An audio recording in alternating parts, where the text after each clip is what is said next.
Bonjour et bienvenue sur Africa Tech Rising, votre podcast de référence pour un aperçu exclusif de l'écosystème technologique en Afrique francophone. Bonjour Abderrahman. Bonjour Mélissa. Merci d'être là avec nous aujourd'hui sur Africa Tech Rising, le podcast. Je suis vraiment super honorée que tu puisses prendre le temps d'être là avec nous pour partager ton savoir et tes connaissances. Mais avant toute chose, est-ce que tu peux te présenter et nous parler un petit peu de ton parcours? Ouais, non mais déjà bonjour à tous et merci Mélissa pour l'invitation.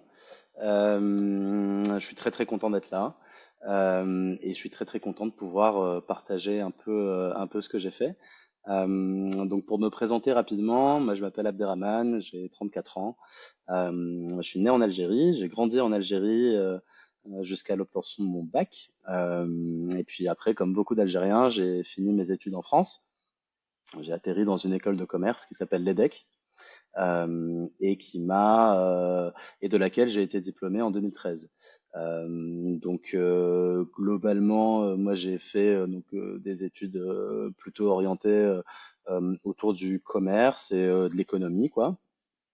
Euh, j'ai très vite, en fait, quand j'ai choisi cette voie, commencé à être passionné par les sujets de développement économique et très très impliqué pour le développement économique de l'Algérie, enfin en tout cas très concerné, plus que impliqué à l'époque, par le développement économique de l'Algérie, mon pays, mais aussi de mon continent, l'Afrique. Donc j'avais fait plusieurs stages dès que l'occasion m'en a été donnée dans ce domaine-là. J'ai eu la chance d'aller à Miami en césure. J'ai travaillé dans un cabinet de conseil qui s'appelle US Partners, qui, comme beaucoup de cabinets de conseil, sont spécialisés dans la réponse aux appels d'offres d'acteurs comme la Banque mondiale, etc., etc. Je pense que j'avais un peu déchanté après cette première expérience, quand j'avais découvert un peu les facettes cachées du monde du développement. J'avais un peu perdu foi.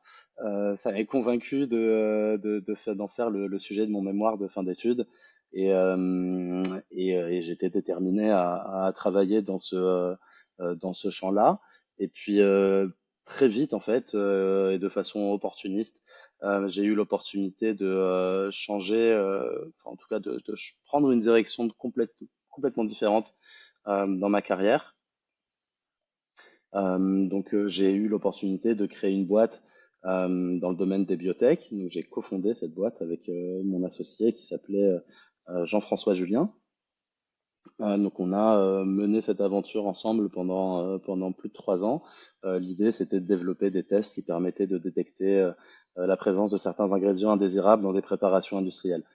Ça peut être des allergènes alimentaires, ça pouvait être un peu tout. C'était suite au scandale de la viande de cheval de Findus. Donc c'était très marrant comme aventure, mais humainement très lourd. Ça s'est ponctué de façon dramatique par le décès de mon associé. Et donc ça m'a un peu refroidi moi personnellement sur l'entrepreneuriat à ce moment-là. J'ai rebondi derrière dans une agence d'innovation super cool qui s'appelle Faber Novel, qui est basée à Paris et qui avait pour mission d'aider un peu le tissu d'entreprises français et européen à prendre le virage du numérique, à changer un peu de framework stratégique au vu de l'évolution de leur environnement de marché et des nouveaux outils dont ils pouvaient disposer. Donc ça m'a vraiment passionné comme sujet. Ce qui était vraiment bien chez Faber Novel, c'est qu'on nous donnait du temps pour faire de la recherche. Et donc là, on passait beaucoup de temps à étudier des modèles économiques inspirés par des startups qui venaient de la Silicon Valley, de Chine ou d'ailleurs, à essayer d'étudier l'impact de nouvelles technologies qui étaient émergentes à l'époque, comme l'intelligence artificielle, la blockchain, les crypto-monnaies, etc. Et puis essayer d'en comprendre la valeur pratique et la valeur business pour le tissu d'entreprise qui était nos clients. Et c'est un peu à travers cette petite partie de mon travail qui était la recherche que j'ai commencé à beaucoup m'intéresser à ce qui se faisait en Afrique. Et j'ai compris, et ça m'a passionné très vite, que la technologie et le design étaient un levier de développement déjà beaucoup plus direct que les schémas auxquels j'avais été exposé précédemment et probablement beaucoup plus impactant. Donc comme je le disais, ça m'a passionné. J'ai commencé à beaucoup m'y intéresser, à comprendre dans quelle mesure est-ce que ça pouvait réellement être un levier de développement ou pas. J'avais commencé à écrire un petit peu sur le sujet. Tout ça avait mené Faber Novel à ouvrir un bureau à Casablanca. Donc bon, c'était devenu un vrai truc. J'avais commencé à vraiment me spécialiser là-dessus. J'étais intervenu quelques fois auprès de Sciences Po et d'autres institutions. Je pense qu'à un moment, j'étais plus très en phase avec ce que la carrière de consultant m'offrait comme perspective. Moi, j'aimais être dans le fond des sujets. Ce que j'aimais, c'était vraiment ça, faire de la recherche et continuer à comprendre, à décrypter, etc. Et donc, j'ai décidé de quitter Faber Novel en 2021 pour me spécialiser sur ce qui me passionnait, c'est-à-dire l'innovation en Afrique. Et donc c'est là que j'ai commencé par faire un projet de recherche qui a été soutenu par Sciences Po, puis par la Fondation Mastercard, puis par EDF, sur des sujets un peu différents. Et ça m'a permis donc de commencer mon implantation sur le continent africain par une étude approfondie de 13 pays pendant un an. J'ai fait le tour, donc j'ai pu aller voir de mes propres yeux ce qui se passait sur le continent et, et bon, j'en ai tiré un certain nombre de convictions qui ont fait qu'aujourd'hui j'ai continué dans cette voie et donc je continue aujourd'hui à travers Sandemo de faire de la recherche, de faire du conseil parce que ça me paraît important de créer du changement auprès des décideurs et de faire ce que j'appelle un peu du plaidoyer. Donc c'est ce que j'espère faire à travers ce podcast et c'est ce que je fais aussi à travers un certain nombre d'articles ou de publications qui visent à porter un peu les bons messages et les messages importants. Merci. Alors ton aventure, on va en parler aujourd'hui. Ton aventure, ta recherche, ton bébé, j'imagine, pour avoir exploré 13 pays pendant un an et demi. Et comme tu le dis, c'est pas simplement une recherche intellectuelle, c'est une recherche sur le terrain, dans le vrai, dans le dur. C'est vraiment très très remarquable. Je suis absolument impressionnée par ce que tu as pu faire. Alors, quand tu t'es lancé dans cette recherche, et donc, quel a été ton raisonnement? Quelle a été ta méthodologie? Comment tu as procédé en fait? Quel a été ton raisonnement?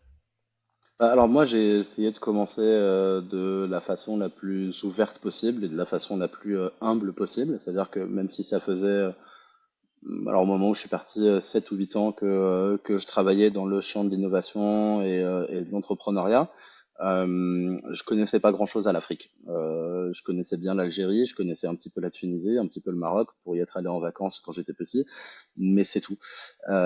Et donc ce que je voulais vraiment moi au départ, c'était apprendre et comprendre.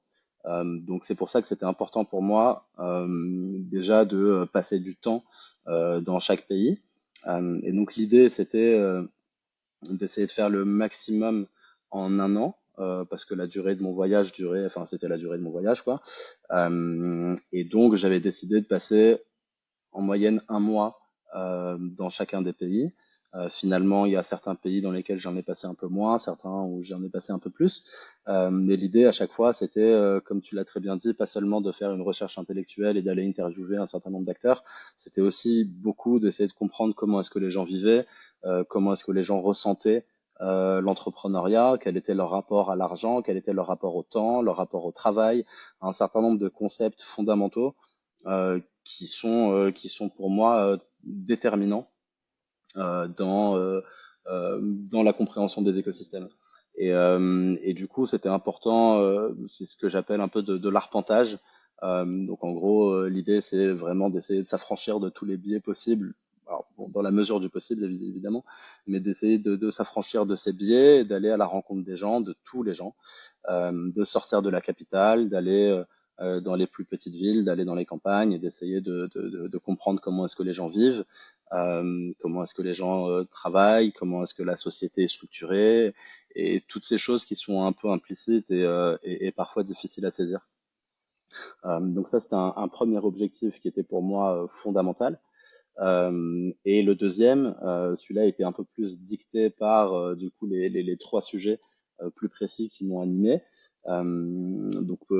Pour Sciences Po, ce que je faisais, c'est que je donnais des cours à un groupe d'étudiants pendant l'année. Et donc, c'était des cours sur un peu des modèles entrepreneuriaux et ouais, des leçons entrepreneuriales que je venais illustrer enfin, chaque mois par des profils d'entrepreneurs que je rencontrais dans chacun des pays.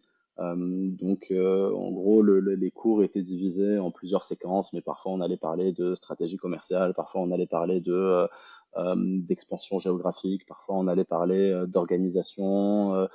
Bon, il y avait différents sujets comme ça qui étaient plus ou moins, enfin, qui étaient pour moi tous importants, mais qui étaient abordés de façon différente selon les pays. Donc c'était assez intéressant d'avoir cette comparaison-là. Et ça m'a permis de rencontrer énormément d'incubateurs, énormément d'accélérateurs, énormément d'entrepreneurs, pas mal d'investisseurs également. Et donc ça, c'était un premier sujet. Il y avait un deuxième sujet pour la fondation Mastercard qui était plutôt un benchmark qui s'est ensuite transformé en une étude sur les modèles économiques donc ce qu'on appelle les Startup Support Organizations. Donc c'est toutes les structures et les organisations privées ou publiques qui à un moment rentrent dans la chaîne de valeur de l'accompagnement de startups et du développement de startups. Donc ça englobe ce qu'on appelle vulgairement en Afrique les tech hubs, des incubateurs, des accélérateurs, comme j'ai dit, des venture studios, mais aussi des consultants parfois indépendants, etc. L'idée, c'était d'essayer de mapper un peu tout ce beau monde, de comprendre qui fait quoi, qu'est-ce qu'ils sont capables de faire, quelles sont les limites que chacun peut avoir et quelle est vraiment la valeur qu'ils apportent dans cette chaîne de l'accompagnement. Donc là encore, ça m'a permis d'aborder beaucoup de structures gouvernementales, d'essayer de comprendre un peu comment tout ça a été structuré dans chacun des pays. Alors c'était intéressant de voir que selon les pays, ces structures avaient parfois des rôles et des mandats complètement différents. Mais bon, ça m'a permis d'élargir un peu le champ des personnes que je rencontrais. Et finalement, il y avait un dernier sujet qui m'animait beaucoup, c'était d'essayer de comprendre les mécanismes de soutien et d'accélération d'écosystèmes de start-up, mais à un niveau systémique. Et donc là, pour le coup, j'ai parlé avec beaucoup d'investisseurs régionaux, beaucoup d'investisseurs internationaux qui ont parfois une perspective assez macro sur chacun des écosystèmes. J'ai pu parler avec pas mal d'agences gouvernementales et encore une fois, bon, des universités, un peu les stakeholders impliqués dans les écosystèmes. Donc la démarche, elle était différente selon les sujets, avec une méthodologie un peu spécifique pour chacun. Je ne vais pas rentrer dans le détail de chacune. Mais au final, ces trois sujets se complétaient plutôt bien et en tout cas, moi, m'ont permis de rencontrer un panel assez large de stakeholders dans chacun des pays et ça m'a permis d'avoir une compréhension assez fine de comment se sont créés ces écosystèmes, quelles sont les dynamiques qui les soutiennent et, euh, et ouais et comment est-ce qu'on peut enfin comment est-ce qu'il faut les penser. Waouh! Alors, ça devait être une aventure déjà enrichissante d'un point de vue humain, avant tout, je suppose, quand même, parce que tu dis voilà que tu as rencontré tout type d'acteurs, à la fois bon, des membres du gouvernement, des fondateurs d'entreprises, mais aussi des entrepreneurs de survie. Et en parallèle, tu es aussi allé dans les villages, voir comment les gens vivent, etc., etc. Donc, j'imagine que humainement, ça doit être quand même le genre d'étude qui peut changer quelqu'un ou du moins Mm. t'amener à une nouvelle réflexion sur la vie ou sur le monde, je suppose. Et de ça, tu en as tiré et tu as écrit en fait une étude qui est disponible et qu'on pourra partager, absolument riche en informations, riche en contenu, où donc tu prends une perspective à la fois d'un point de vue des écosystèmes, une perspective d'un point de vue des SSO, comme tu le disais, les support, Startup Support startup, Organization. Startup Support Organization, d'un point de vue des fondateurs d'entreprises. Et donc, tu nous aides à comprendre, en fait, de chaque point de vue, quels sont les challenges et quelles sont les recommandations que tu as pu en tirer du coup de ton étude. Et tu commences ton étude par me dire il y a un gros problème, c'est qu'en fait on a des préfigurations mentales, des préjugés sur des idées reçues qui nous influencent, qui influencent notre perception sur comment on voit les écosystèmes africains. Est-ce que tu peux nous en dire plus sur ces préjugés, nous donner des exemples assez concrets? Bien sûr, ouais. Je pense que ces préjugés-là, ils sont de deux ordres différents. Bon, plutôt que préjugés, je dirais préconfiguration mentale. Le premier ordre, il concerne pas directement l'Afrique, il concerne l'entrepreneuriat. Le monde des startups et de l'investissement et un peu tous les schémas d'accompagnement et de développement de ce type de business est énormément inspiré évidemment de ce qui existe déjà. Et sauf que ce qui existe déjà, c'est construit dans des environnements de marché et dans des pays euh, qui ressemblent en rien aux conditions de marché et aux pays dans lesquels les startups évoluent en Afrique. Je parle évidemment de la Silicon Valley, enfin, d'endroits dans le monde qui sont très développés. On peut citer Boston, Londres, Paris, Tel Aviv, l'Inde, la Chine, enfin bref, c'est des pays qui sont aujourd'hui enfin, en tout cas qui sur plein de dimensions différentes, que ce soit le niveau d'infrastructure, le niveau de capital disponible, le niveau d'éducation et de talent qui sont disponibles, le niveau au niveau réglementaire, au niveau culturel sont très très très différents de ce qu'on connaît de ce qu'on connaît sur le continent africain. Et malheureusement, c'est ces modèles-là qui nous inspirent et qui nous influencent énormément encore aujourd'hui dans la façon dont on traite ce sujet. Ça, c'est un premier problème. Et le deuxième problème, qui est pour moi plus fondamental, c'est que effectivement, on n'aborde jamais le continent africain avec le niveau de granularité et de précision qu'il demande. Déjà, on a souvent tendance à parler de l'Afrique comme d'un seul pays. Bon, il y en a 54, et c'est 54 histoires qui sont très très différentes les unes des autres. Et alors, non seulement il y a 54 pays, mais au sein de ces 54 pays, il y a énormément de sous-cultures, d'ethnies différentes, et qui sont finalement autant de façons différentes de communiquer, de penser, d'aborder la vie, etc. Euh, c'est généralement les pays en Afrique sont très fragmentés de l'intérieur. Euh, et concevoir l'Afrique comme un seul continent, c'est la première erreur que font beaucoup. Pourquoi est-ce qu'on considère l'Afrique comme un seul continent aujourd'hui? La raison, elle est purement, enfin, pourquoi cette erreur se fait? C'est la raison est purement économique. C'est que la plupart des gens qui financent ou qui investissent dans des startups en Afrique sont en dehors d'Afrique, principalement aux États-Unis. Je crois qu'il y a 60 ou 65% des investissements dans les startups africaines qui viennent des États-Unis. Et dans le schéma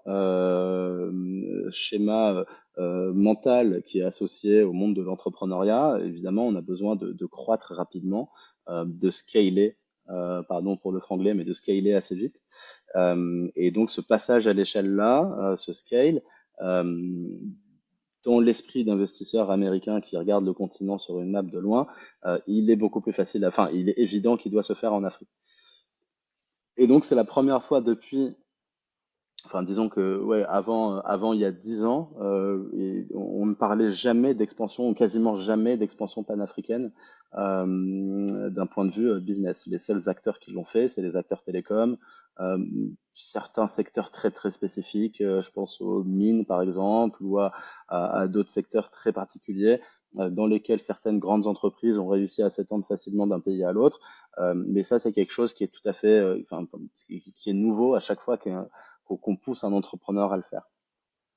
L'autre sujet qui est lié dans ces préconfigurations mentales-là, c'est le fait de considérer constamment l'Afrique en région ou en sous-région. Typiquement, on a tendance à penser que les pays d'Afrique du Nord, à savoir Maroc, Algérie, Tunisie, Libye, Égypte, euh, c'est le Maghreb, c'est le MENA, donc Moyen-Orient, Afrique du Nord. Alors que quand on connaît un petit peu ces pays et quand on y est allé, Euh, c'est vraiment des pays qui sont très très différents les uns des autres, et en particulier si on les analyse avec une perspective entrepreneuriale ou une perspective d'innovation. Donc c'est si on prend la Tunisie et l'Algérie, par exemple, ou l'Algérie et le Maroc, c'est des pays qui effectivement parlent la même langue, effectivement, enfin à peu près la même langue, hein, d'ailleurs, c'est pas complètement vrai, qui partagent la même religion, qui mangent du couscous tous les trois, ok, c'est très bien. Mais pour autant, c'est des pays un, qui ont vécu une séquence coloniale euh, très différente l'un de l'autre. C'est des pays qui ont fait des choix politiques et économiques depuis leur indépendance qui sont radicalement différents, voire opposés les uns aux autres. Et c'est donc des pays qui ont connu un mode de développement ouais, un mode de développement sur ces 40-50 dernières années qui s'est fait de façon totalement différente et qui a donc conféré plus ou moins d'importance à certains acteurs clés. Donc par exemple, l'Algérie, de par la colonisation et les types de colonisation que l'Algérie a vécu, en 1962, lorsque l'Algérie a été indépendante, c'était la guerre froide. Si on cherchait un partenaire de développement, c'était soit le bloc de l'Ouest, soit le bloc soviétique, le bloc de l'Est. Il était impensable pour les Algériens de rejoindre le bloc de l'Ouest de l'ancien colon, évidemment, et donc très naturellement, l'Algérie s'est développée en s'appuyant énormément sur la Russie, enfin l'URSS, l'ex-URSS, qui a formé, qui a fourni du matériel, de l'équipement, qui a énormément contribué au développement du pays, mais du coup, le développement algérien s'est fait sur un modèle socialiste, sur un modèle collectiviste, fermé au développement du secteur privé, ce qui est diamétralement opposé au mode de développement qu'a connu le Maroc, par exemple. Et donc, ces différences de mode de développement, elles ont conféré, comme je disais, des rôles plus ou moins importants à certains acteurs. Donc en Algérie, par exemple, vous allez trouver très peu d'investisseurs, à part l'État ou des structures publiques. C'est un pays qui va être fermé aux investissements étrangers. C'est un pays sur lequel on va très difficilement s'appuyer sur des entreprises locales, privées locales, parce qu'il y en a très peu. La plupart des grands groupes qui dominent les secteurs d'activité appartiennent à l'État, ou partiellement ou totalement. Mais c'est un pays dans lequel les règles du jeu économique se font de façon très particulière. Au Maroc, par exemple, c'est complètement différent du coup, et au Maroc, on va trouver beaucoup plus de grandes entreprises privées qui tournent plus ou moins, qui sont plus ou moins proches du roi, mais qui fonctionnent quand même comme des entreprises privées et qui sont très impliquées dans le financement et l'accompagnement des entrepreneurs au Maroc. En Tunisie, c'est encore quelque chose de très différent. En Égypte, c'est encore quelque chose de différent. En Libye, c'est totalement différent. Et donc, en fait, quand on pense de base que ces pays-là sont similaires et que mettre en place un mécanisme ou un projet qui va viser à, par exemple, je dis n'importe quoi, mais ouais, inciter euh, le développement de l'entrepreneuriat féminin, par exemple. Ça, c'est le type de projet, le type de titre de projet qu'on peut retrouver assez facilement dans la région MENA ou dans la région Afrique du Nord. Bah, concrètement, ça a très peu de chances de marcher parce que c'est pas les mêmes acteurs sur lesquels il va falloir s'appuyer selon qu'on soit en Égypte, en Tunisie, en Algérie ou au Maroc. Et puis surtout, les gens pensent différemment de fait. Et donc, les gens réagissent différemment aux mêmes incentives. Donc, si vous pouvez mettre en place une incentive qui va particulièrement bien marcher pour les entrepreneurs féminines en Libye, mais qui n'aura quasiment aucun impact sur les entrepreneurs féminines en Algérie. Et donc, penser l'Afrique d'un point de vue comme un ensemble unique, ou la penser comme un ensemble régional, ou en tout cas ne pas avoir le bon niveau de granularité et ne pas avoir le bon niveau de connaissance là-dessus, ça conduit forcément à une perte de ressources, une perte d'efforts et une perte de temps, malheureusement. Et du temps, on n'en a pas énormément. Moi, ce qui me motive principalement à faire ce que je fais, et c'est la mission que je me suis donnée à travers Sandemo, euh, c'est qu'à horizon 2050, il y a 1,3 milliard d'Africains qui vont naître et qui auront moins de 25 ans. Ce milliard 300 millions d'Africains, moi je le considère comme un potentiel créatif gigantesque.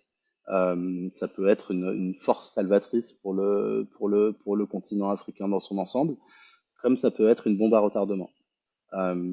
Aujourd'hui, jusqu'à présent, on n'a pas réussi à soigner, à éduquer, à nourrir, à employer, à faire se loger, à faire se déplacer convenablement, disons la moitié du milliard 350 qu'on est depuis 1960. Donc il est évident qu'il faut qu'on transforme la façon dont on pense le développement, il faut qu'on transforme la façon dont on pense nos chaînes de valeur, nos systèmes de production. Et pour changer aussi profondément et aussi vite des choses aussi importantes, euh, pour moi, il n'y a pas 36 000 solutions, il n'y a que la technologie, le design qui peuvent y arriver. Et de fait, l'entrepreneuriat est un véhicule, le véhicule idéal pour porter cette technologie et ce design à l'endroit où il faut, pour transformer notre système de production agricole, transformer la mobilité, transformer nos villes, transformer la façon dont on produit de l'énergie, transformer la façon dont on éduque, dont on soigne les gens.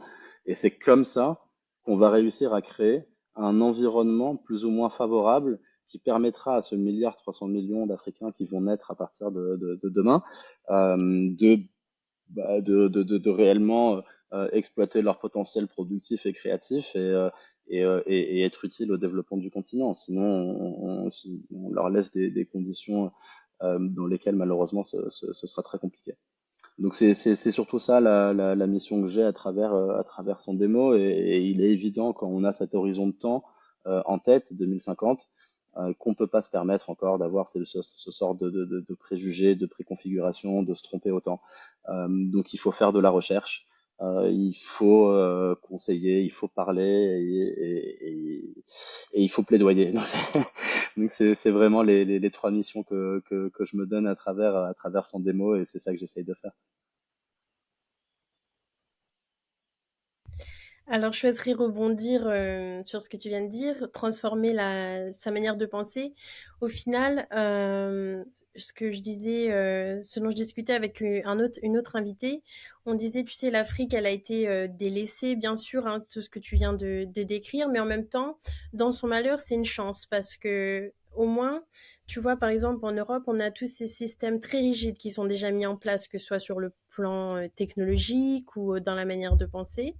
Alors que l'Afrique est là je fais une généralisation, hein, ce que tu viens de dire qu'il ne faut surtout pas faire, est une page blanche au final où on peut dans chaque pays ou dans chaque écosystème qui se développera construire quelque chose de nouveau.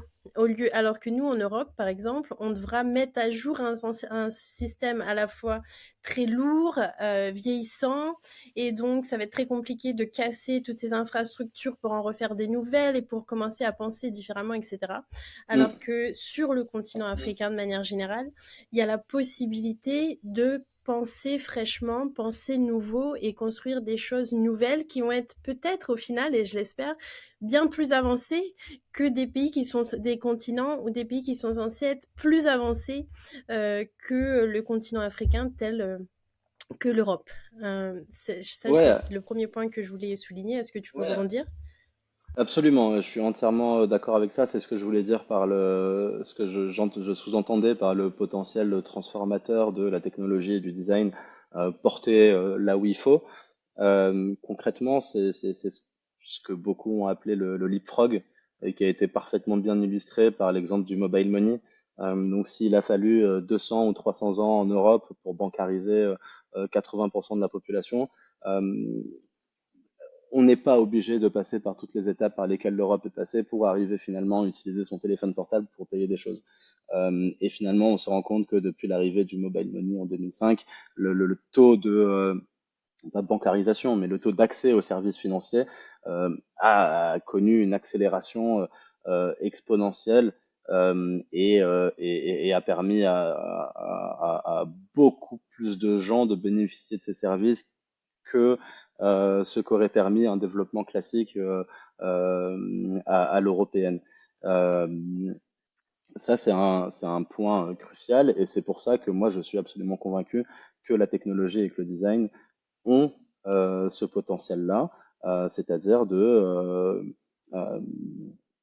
potentiel de repenser la valeur qu'on crée dans chacun de nos secteurs, de la penser de façon plus équitable, de la penser de façon plus juste, et justement de mieux la redistribuer, cette valeur. Euh, Ça, c'est évident et c'est vrai pour tous les secteurs d'activité qu'on peut imaginer. Alors, ça se fait pas comme ça du jour au lendemain, évidemment. Il y a, selon les technologies et selon les secteurs dont on parle, que ce soit d'un point de vue réglementaire ou du point de vue des infrastructures nécessaires au développement de ces technologies-là, il y a des choses à faire, des prérequis, disons. Mais globalement, oui, le potentiel de la technologie pour le développement de l'Afrique, c'est ça. Et c'est pour ça que c'est là-dessus qu'il faut se concentrer, parce qu'encore une fois, il nous reste 25 ans avant 2050. Ouais, 25 ans et 3 mois.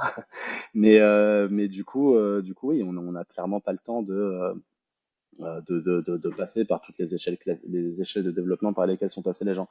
Et pour aller un peu plus loin même, je pense que la chance qu'a l'Afrique aujourd'hui, et là où je te rejoins dans le sens où ce qu'on va faire dans les 25 prochaines années peut devenir une inspiration pour le reste du monde, c'est bien évidemment en ayant en plus en tête une deuxième échéance qui est l'échéance écologique, qui est l'échéance de la planète. Donc on voit bien et on a bien conscience que euh, euh, les systèmes de production qui ont été les nôtres dans le siècle dernier, quand je dis les nôtres, c'est à l'échelle planétaire, ne sont pas viables, ne sont pas durables dans le temps. Là où l'Afrique est encore une feuille blanche, c'est surtout sur le plan industriel. Et encore une fois, je parlais de la mobilité, je parlais de l'énergie, je parlais de l'agriculture. C'est autant de secteurs qui sont profondément euh, liés à cette question écologique et dans laquelle on a la chance aujourd'hui d'avoir à peu près tout ce qu'il nous faut pour repenser un système de production alimentaire qui soit durable, qui soit équitable, qui soit et puis surtout qui soit utile, quoi, qui permette de nourrir tout le monde. Et ça, bon, bah, tout seul on n'y arrivera pas, c'est sûr. Mais pour moi, le potentiel, il est vraiment là. Et je crois fermement, en tout cas, c'est ma conviction et ma motivation. Je pense qu'on me demande souvent si il y a des raisons d'être optimiste ou pessimiste. Moi, je pense qu'on n'a plus le temps d'être optimiste ou pessimiste. Il faut juste être convaincu et le faire, quoi. Sinon, c'est sûr que ça marchera pas. Donc moi, enfin, c'est comme ça que je me place. En tout cas, c'est la posture que j'adopte. Et je me dis que il faut se retrousser les manches et commencer à le faire sérieusement. Et selon ce qu'on va réussir à faire dans les 25 prochaines années, oui, sur plein d'aspects industriels ou économiques, l'Afrique peut devenir une inspiration demain pour le reste du monde. Amen, super. Alors, je voudrais rebondir. J'ai pris des notes pendant que tu parlais parce qu'il y a tellement de points importants. Je partage tout à fait ton avis sur le fait que la technologie et le design de cette technologie va être vraiment fondamental dans le développement à la fois du continent africain, mais aussi en Amérique du Sud et probablement dans le reste du monde, surtout à l'ère où on est maintenant avec la technologie blockchain et l'intelligence artificielle. Un point que je voudrais vraiment souligner, c'est qu'au final, la technologie, elle est neutre et elle peut être utilisée pour le positif ou pour le négatif. Et je pense que c'est important que bah, des gens comme nous, comme toi et moi, et plein d'autres acteurs, on mette l'accent sur utiliser ces technologies pour le bien et non pour le mal, entre guillemets. Ça paraît assez simple de se dire good versus evil, mais à la fin de la journée, parfois c'est ce qu'il en est. Je pense notamment, tu parlais au début de l'interview du modèle américain, la Silicon Valley, etc. Aujourd'hui en Europe, on voit les effets de ça. On voit que bah, si tu veux prendre un taxi, tu as le choix entre Uber et Bolt. Si tu veux commander à manger, tu as le choix entre Deliveroo et Uber Eats. Et si tu veux, enfin bref, tu vois le plan. Ou si tu veux regarder des séries, tu as le choix entre Netflix ou Amazon Prime. Ce que je veux dire, c'est qu'au final, c'est pas qu'il n'y a pas eu plein d'innovateurs et plein d'entrepreneurs qui sont super créatifs. C'est juste qu'on vit dans un monde où on on a des super conglomerates qui sont financés par les mêmes entreprises et les mêmes fonds d'investissement et qui absorbent toutes les entrepreneurs, toute la créativité, et donc au final ils te donnent l'illusion du choix, mais à la fin de la journée l'argent va au même endroit, profite aux mêmes personnes et fondamentalement la Mm. créativité, l'innovation est complètement étouffée, étranglée, et donc au final, le design, mon point, c'était le design et la technologie. Il faut faire attention. Pour moi, c'est un point vraiment super important. Il faut qu'on fasse attention, qu'on puisse se sortir justement de ce modèle Silicon Valley qui ne s'applique pas en Afrique, donc ça tombe bien, parce que ce à quoi ça mène, c'est des monopoles très très importants avec des milliards, des fonds qui vont toujours aux mêmes personnes et qui ne résout pas au final vraiment les problèmes des gens. Par exemple, quand je vois dans le secteur de la fintech, mais c'est absolument génial quand on est passé du modèle, des modèles bancaires où c'était très vieillissant, c'était lent, c'était lourd avec des frais énormes, et qu'on a pu découvrir des applications telles que Revolut qui te permet de voyager dans le monde entier et payer des frais minimum, etc., etc. C'est absolument génial. Mais aujourd'hui, si on est honnête avec nous-mêmes, on voit que Revolut a pris un monopole super important, que les frais, une fois qu'en fait tu es bloqué dans Uber, une fois que tu es bloqué dans Revolut et dans ces autres applications, ils commencent à augmenter leur prix, à avoir des frais absolument énormes, et il n'y a pas d'autres compétiteurs sur le marché. Et ça, Mm. je trouve que c'est quelque chose qu'on peut-être on Mm. devrait parler de plus en plus, parce que on se fait vite avoir dans toutes ces innovations et ces nouveautés qui sont au final financées toujours par les mêmes personnes, et il n'y a pas réellement de créativité, et après on se retrouve bloqué dans des fausses innovations en fait. Mm. Et du coup, je trouve ça intéressant que tu disais que le modèle Silicon Valley, par exemple, ne s'applique pas réellement sur le continent africain. Et donc, il va falloir penser à d'autres modèles. Et je trouve ça assez intéressant aussi parce que ça veut dire que ça doit déranger le club des investisseurs qui financent toutes ces innovations, que que leurs projets ne peuvent pas forcément se développer en réalité sur le continent africain, qui est un continent qu'il faut absolument craquer et faire, je veux dire, qu'on puisse en sortir le plus d'argent possible. Mais pour l'instant, il y a eu des unicornes en Afrique, mais c'est pas encore le cas. Qu'est-ce que tu en penses de ça, toi? Bah, je te rejoins à 100%. On peut pas s'affranchir du monde dans lequel on vit, qui a des règles.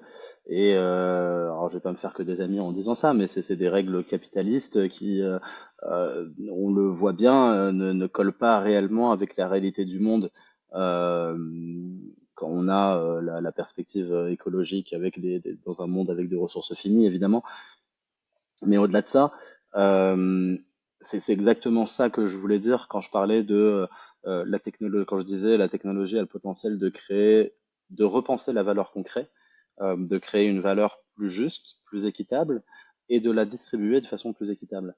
C'est-à-dire que je suis, ça rejoint complètement le point d'avant, tu vois. On est face à une feuille blanche, euh, quasiment blanche, et quand je parle de repenser le modèle entrepreneurial, c'est pas simplement le type de startup qu'on va lancer avec le modèle économique ou qu'est-ce qu'elle va utiliser comme techno ou comment est-ce que on la finance ou plutôt où est-ce qu'elle va chercher son argent. C'est vraiment comment est-ce qu'on doit financer ce type d'entreprise parce qu'aujourd'hui, bon, de façon, je reviendrai sur ce point, mais si on regarde le modèle américain de l'entrepreneuriat, euh, ce qu'il impose de fait, parce que le VC est tel qu'il est, et parce que c'est l'argent des VC qui finance les entrepreneurs, l'entrepreneur, la startup est obligé de croître de plus en plus vite pour permettre au VC qui investit en early stage de revendre ses parts au tour d'après, ce qui va permettre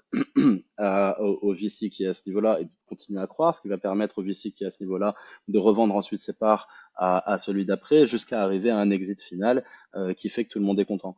Euh, Ça, c'est la clé du modèle entrepreneurial tel qu'il domine le monde aujourd'hui. Et sauf que c'est un modèle qui pousse l'entrepreneur et la startup à toujours grossir, à grossir de plus en plus vite, constamment, constamment, constamment, jusqu'à arriver à cette situation de monopole, parce que même une fois que tu es listé sur tes marchés, ben, c'est intérêt à démontrer que tu continues à croître ou que tu continues à davantage sécuriser tes positions, sinon les investisseurs, qu'ils soient particuliers ou institutionnels, bah, s'en vont. Et ton action chute et ton entreprise disparaît. Ça, c'est c'est un peu les règles économiques et entrepreneuriales du monde dans lequel on vit. Maintenant, en Afrique, on ne vit pas du tout la même situation que celle que vivent les entrepreneurs qui rentrent dans ce schéma-là. C'est ce que j'essayais de dire tout à l'heure. Et d'ailleurs, un constat assez évident, c'est que il y a très peu d'exits en Afrique. Euh, Ça fait depuis le début des années 2000 qu'on a commencé à parler d'entrepreneuriat et de start-up dans certaines régions. Disons que la dynamique s'est plus ou moins généralisée à partir de 2014, 2015 peut-être. Et, euh, et donc on n'est pas loin des 10 ans maintenant. Et sur les 10 ans, depuis 10 ans que cette dynamique s'est généralisée, le nombre d'exits, il se compte sur les doigts d'une main. Et si on regarde dans le détail comment se sont passés ces exits, une fois que la startup, qui n'est plus une startup, a été listée sur les marchés, bah, on se rend compte que l'action a fini par chuter de façon drastique au bout de quelques mois parce que les investisseurs internationaux ne croient pas vraiment dans la capacité de la boîte à sécuriser ses positions, parce qu'ils connaissent pas assez bien les différents marchés, parce qu'ils comprennent pas pourquoi elle n'a pas encore dominé tout le continent africain, et etc., etc. Euh, et donc c'est pour ça, fondamentalement, que je dis qu'il faut repenser notre modèle entrepreneurial. Et on a une chance aujourd'hui en Afrique, c'est qu'il n'y a pas que les VC qui financent l'entrepreneuriat. On a une myriade d'acteurs qui sont là. On a des acteurs du développement, on a des fonds d'investissement à impact, il y a des grandes entreprises locales, continentales ou étrangères. Il y a des investisseurs privés, il y a des anciens entrepreneurs, il y a plein de gens avec des perspectives, des mandats et des objectifs différents qui s'intéressent à cette dynamique-là et qui veulent la soutenir. Ça crée, enfin, ce que ça veut dire, c'est qu'on a aujourd'hui des formes de capital qui sont plus ou moins patients, contrairement au capital risque, qui lui impose, du coup, comme je le disais, un passage à l'échelle et une croissance intense, régulière et de plus en plus importante, de plus en plus rapide. Euh, et c'est ce que j'essaye de faire à mon niveau avec d'autres. C'est ça, c'est d'essayer de penser concrètement si on veut aujourd'hui que l'entrepreneuriat soit utilisé, comme je le disais, comme un véhicule qui permette de porter la technologie là où il faut et de la designer comme il faut pour qu'elle ait l'impact souhaité sur la chaîne de valeur qu'on cible, eh ben, on a besoin de penser tout un modèle différent. C'est-à-dire que ça n'a pas vraiment de sens forcément de croître indéfiniment, ça n'a pas vraiment de sens forcément d'avoir d'être obnubilé par son exit, etc. Il y a d'autres façons de se rémunérer, on peut imaginer d'autres façons de vivre en tant qu'entreprise. Et puis, et voilà. Donc ça, c'est sur le point du modèle entrepreneurial, et ça rejoint un deuxième point qui est que finalement, s'il y a un appât, il y a eu énormément d'appât envers le monde des startups. S'il y a eu cet appât-là, c'est justement parce que la perspective de gain est beaucoup plus grande qu'avec un autre type d'entreprise. Mais ça a créé de la confusion. C'est-à-dire que si on regarde toutes les économies du monde, elles tournent à 85% par leurs PME. Aujourd'hui, en Afrique, les PME sont sans doute les acteurs qui sont les plus importants et les plus oubliés sur le continent africain. C'est-à-dire que et il commence à y avoir une confusion puisque l'argent de façon assez surprenante, l'argent qui est disponible va plus facilement à des startups qu'à des PME. Il y a une confusion qui commence à s'installer entre PME et startups. Or, on a besoin de PME. On a besoin de PME qui vont pas forcément grossir et qui n'ont pas forcément l'ambition de devenir le monopole panafricain.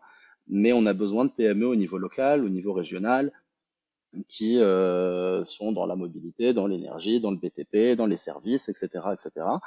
Et c'est surtout eux qui vont employer la plupart du milliard 350 millions d'Africains dont je parle depuis tout à l'heure. Euh, donc je te rejoins complètement. C'est exactement ça que je veux dire par repenser le modèle entrepreneurial. On veut pas suivre le schéma. En tout cas, je pense pas qu'on ait intérêt à suivre le schéma des boîtes que tu mentionnais, Uber, Amazon, Netflix. On peut mentionner les autres, hein, Google, Apple, etc. Euh, mais, euh, mais justement, il y a un nouveau modèle à imaginer, il y a un nouveau modèle à créer. Mais d'ailleurs, c'est pas propre à l'Afrique. Je pense que l'Europe fait face à exactement à la même problématique, avec un peu moins d'urgence et un peu moins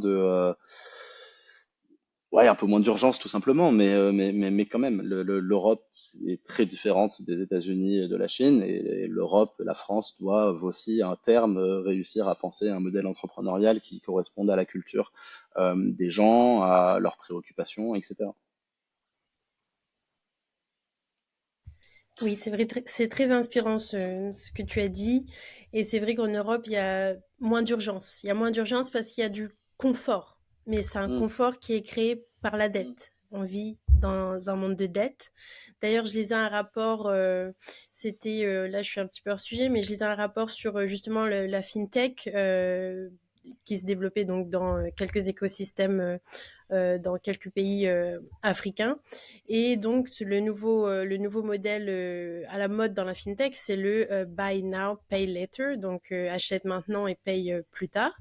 Et donc, je trouve que c'est un modèle absolument hypocrite. Enfin, je veux dire, pourquoi tu achèterais quelque chose que tu vas payer plus tard? Enfin, bref, ça n'engage que moi. Et donc, j'avais bien aimé, c'était un article créé par un journaliste basé en Afrique et il disait que, au final, endetter les pays à travers la fintech ou ce genre de modèle sur le continent africain, c'était une forme de néocolonialisme en fait. hmm, C'était une autre façon de conquérir. Donc c'était son avis personnel, ce qui est un avis que je partage et que je trouve intéressant. C'est une autre façon en fait de conquérir un pays ou un continent, de l'endetter. Bon après ça, on part sur des discussions beaucoup plus profondes et mais hyper philosophiques, intéressante. mais hyper intéressante, exactement, parce que je ne suis pas au courant exactement sur le continent africain, à travers les différents pays d'Afrique, quel est l'état d'endettement, mais il est sûrement pas aussi important que celui de l'Europe, par exemple, puisqu'en Europe, on ne peut pas vivre sans s'endetter. Je veux dire, on ne peut Hmm. pas avoir une maison, on ne peut pas avoir un toit sur sa tête sans être endetté, ce qui est absolument affolant, mais c'est le mode de vie qu'il y a en Europe, par exemple. Hmm. Bon, c'est le mode de vie en Europe. Aux États-Unis, il est poussé à son paroxysme, hein. Évidemment, pas besoin de rentrer dans le détail, mais aux États-Unis, c'est encore pire. On ne rentre pas dans la vie active si on n'est pas endetté. Tout le monde universitaire est pensé comme ça. Enfin, tout le système est pensé comme ça. Finalement, c'est sur la dette que repose le capitalisme, évidemment. D'ailleurs, je peux pas insister plus. J'ai vraiment une recommandation de bouquin à partager ici. Je vous invite vraiment, très sincèrement et avec insistance, à vous procurer et à lire un livre de David Graeber qui s'appelle La dette, 5000 ans d'histoire. Donc le bouquin est gros, il fait un peu peur, mais c'est une mine d'or d'informations et on comprend parfaitement bien à quel point tout le système et ses injustices reposent sur la dette. D'ailleurs, tu sais, on peut jouer à la question du pourquoi, à la question pourquoi est-ce que l'Afrique est pauvre, pour faire dans la caricature et dans les généralités. Et à la fin, on reviendra à ça, c'est-à-dire que pourquoi? Bah, tout simplement parce que la dette, on n'a pas la même capacité d'endettement, on n'a pas accès aux mêmes ressources financières et au même capital que les autres, et on n'y a pas accès de la même façon. Et bon, ça peut être tout simplement bêtement résumé à ça d'un point de vue très macroéconomique, mais effectivement, la question de la dette, elle est centrale et en filigrane à travers tous nos sujets. Ouais. Alors merci pour ta recommandation de livre. Je vais certainement me le procurer parce que je suis vraiment très très intéressée sur ce sujet parce que je pense que ça se lie. Bon là on dirait qu'on a fait une petite parenthèse, mais finalement ça se lie à tout ce dont on a pu parler, y compris repenser des nouveaux modèles entrepreneuriales et utiliser les technologies, designer les technologies de manière à sortir de ces schémas mentaux. Alors Absolument. pour revenir à ton rapport, tu abordes aussi un petit peu les politiques coloniales dans le sens comment les différentes politiques coloniales, que ce soit dans les pays d'Afrique francophone ou anglophone, ont pu affecter, impacter de manière positive ou négative l'entrepreneuriat. Est-ce que tu souhaites dire quelques mots là-dessus? Peut-être faire une comparaison, je ne sais pas si c'est relevant entre l'Afrique francophone et anglophone, ou au moins nous Mhm. expliquer comment ces politiques ont eu un impact et ont toujours un impact aujourd'hui.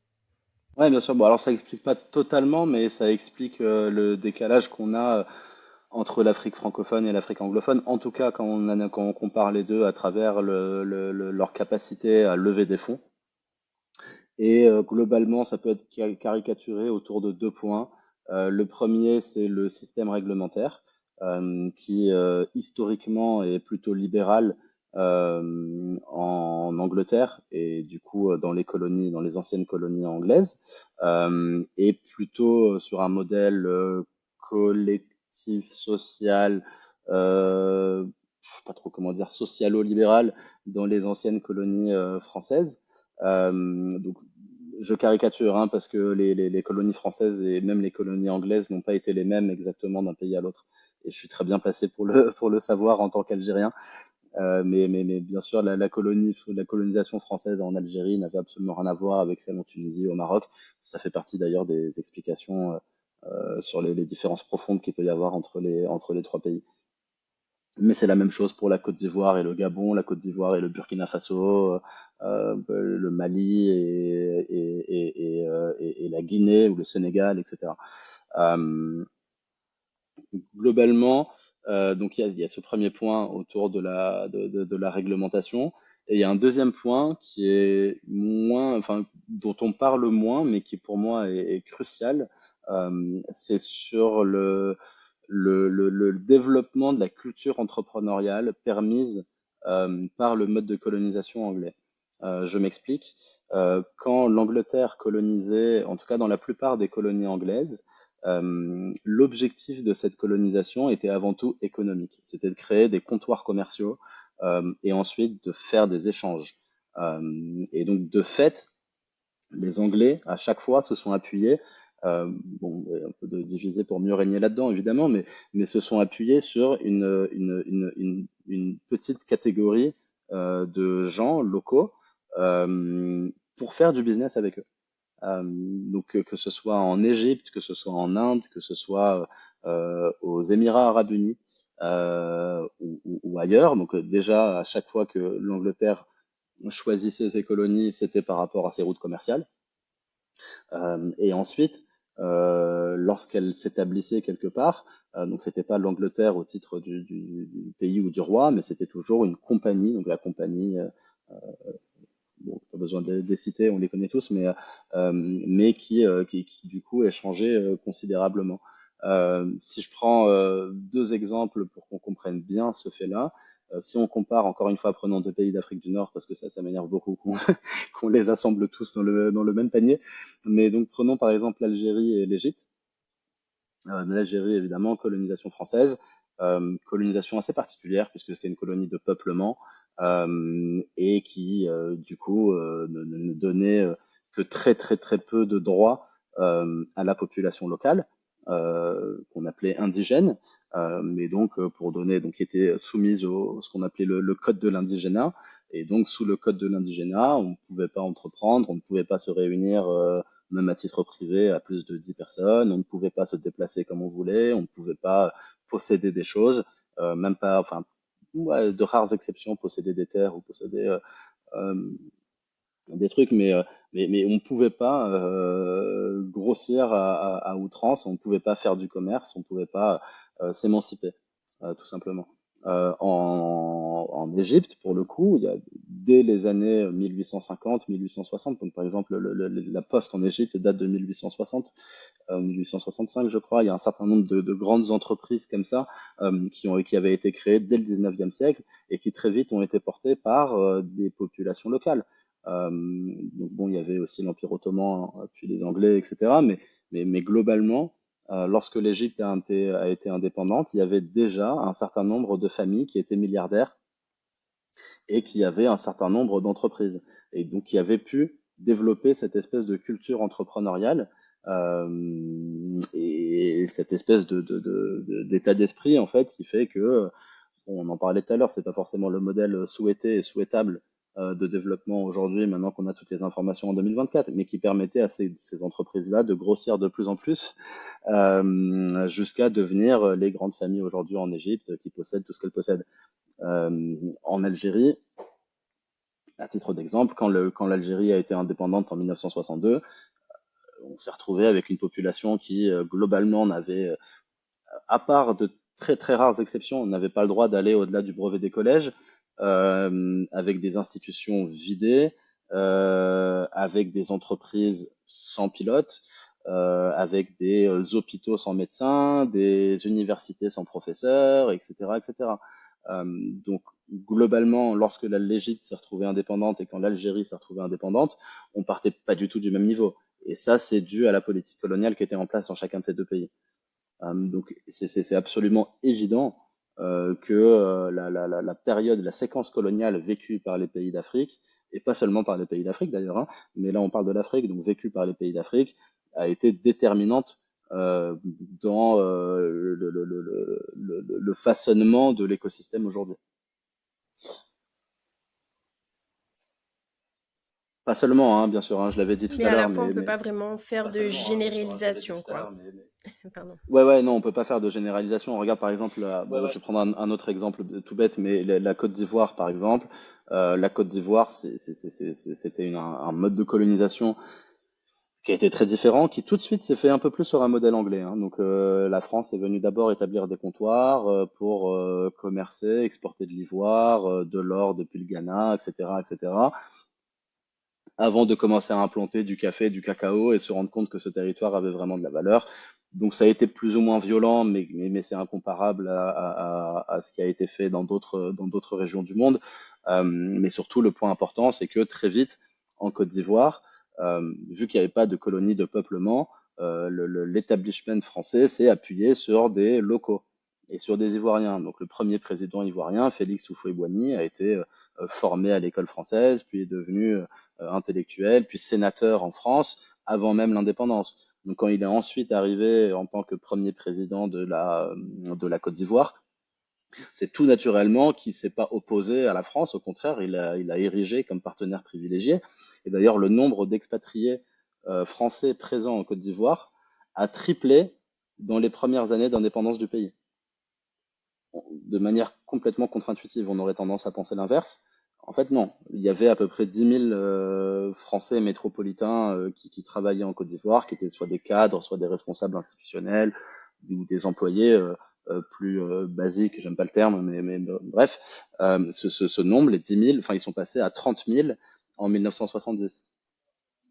Donc on voit bien à quel point le mode de colonisation crée ensuite une relation et un rapport complètement différent avec l'ancien colon, mais aussi de façon plus générale à l'ouverture aux entreprises étrangères, à l'ouverture au commerce, etc., etc. C'est assez intéressant à comprendre. Le Sénégal, c'était à peu près la même chose jusqu'à il y a peu, hein, jusqu'aux dernières élections qu'il y a eu, qui ont marqué pour la première fois depuis l'histoire du Sénégal un changement de posture et d'attitude radicale vis-à-vis du monde occidental et de l'ancien colon, quoi. C'est très très intéressant et je trouve ça vraiment, je trouve que ça fait du bien d'avoir ce type de discussion. Et comme tu dis maintenant qu'en 2024, on a toutes les informations. Alors je sais pas si on les a toutes, mais au moins on est capable, on va dire, d'avoir plus de recul et de penser intelligemment et finalement pour ceux qui ont vécu dans des sociétés, sur des continents où maintenant, comme les US ou l'Europe, où c'est déjà ultra développé, peut-être qu'il y a beaucoup de personnes maintenant qui sont fatiguées de tout ça. Enfin, moi, personnellement, je suis un peu fatiguée de cette ultra-globalisation, ultra-développement et de tous ces produits disponibles et de tous ces trucs. Et puis finalement, on se dit, bah non, en fait, il y a autre chose à faire. Il faut, c'est pas revenir en arrière, mais c'est créer, comme tu le disais, de nouveaux Mm. des nouvelles configurations mentales qui vont être qui vont permettre des développements intelligents et plus justes pour que ce soit pour le continent africain ou même pour le monde entier. Alors, je voudrais revenir sur ton rapport. Il y a quelque chose que je trouvais intéressant pour finir un petit peu sur ce sujet de colonialisme. Donc, dans ton rapport, tu nous dis, je cite, le club des fondateurs en Afrique semble être encore plus restrictif qu'ailleurs.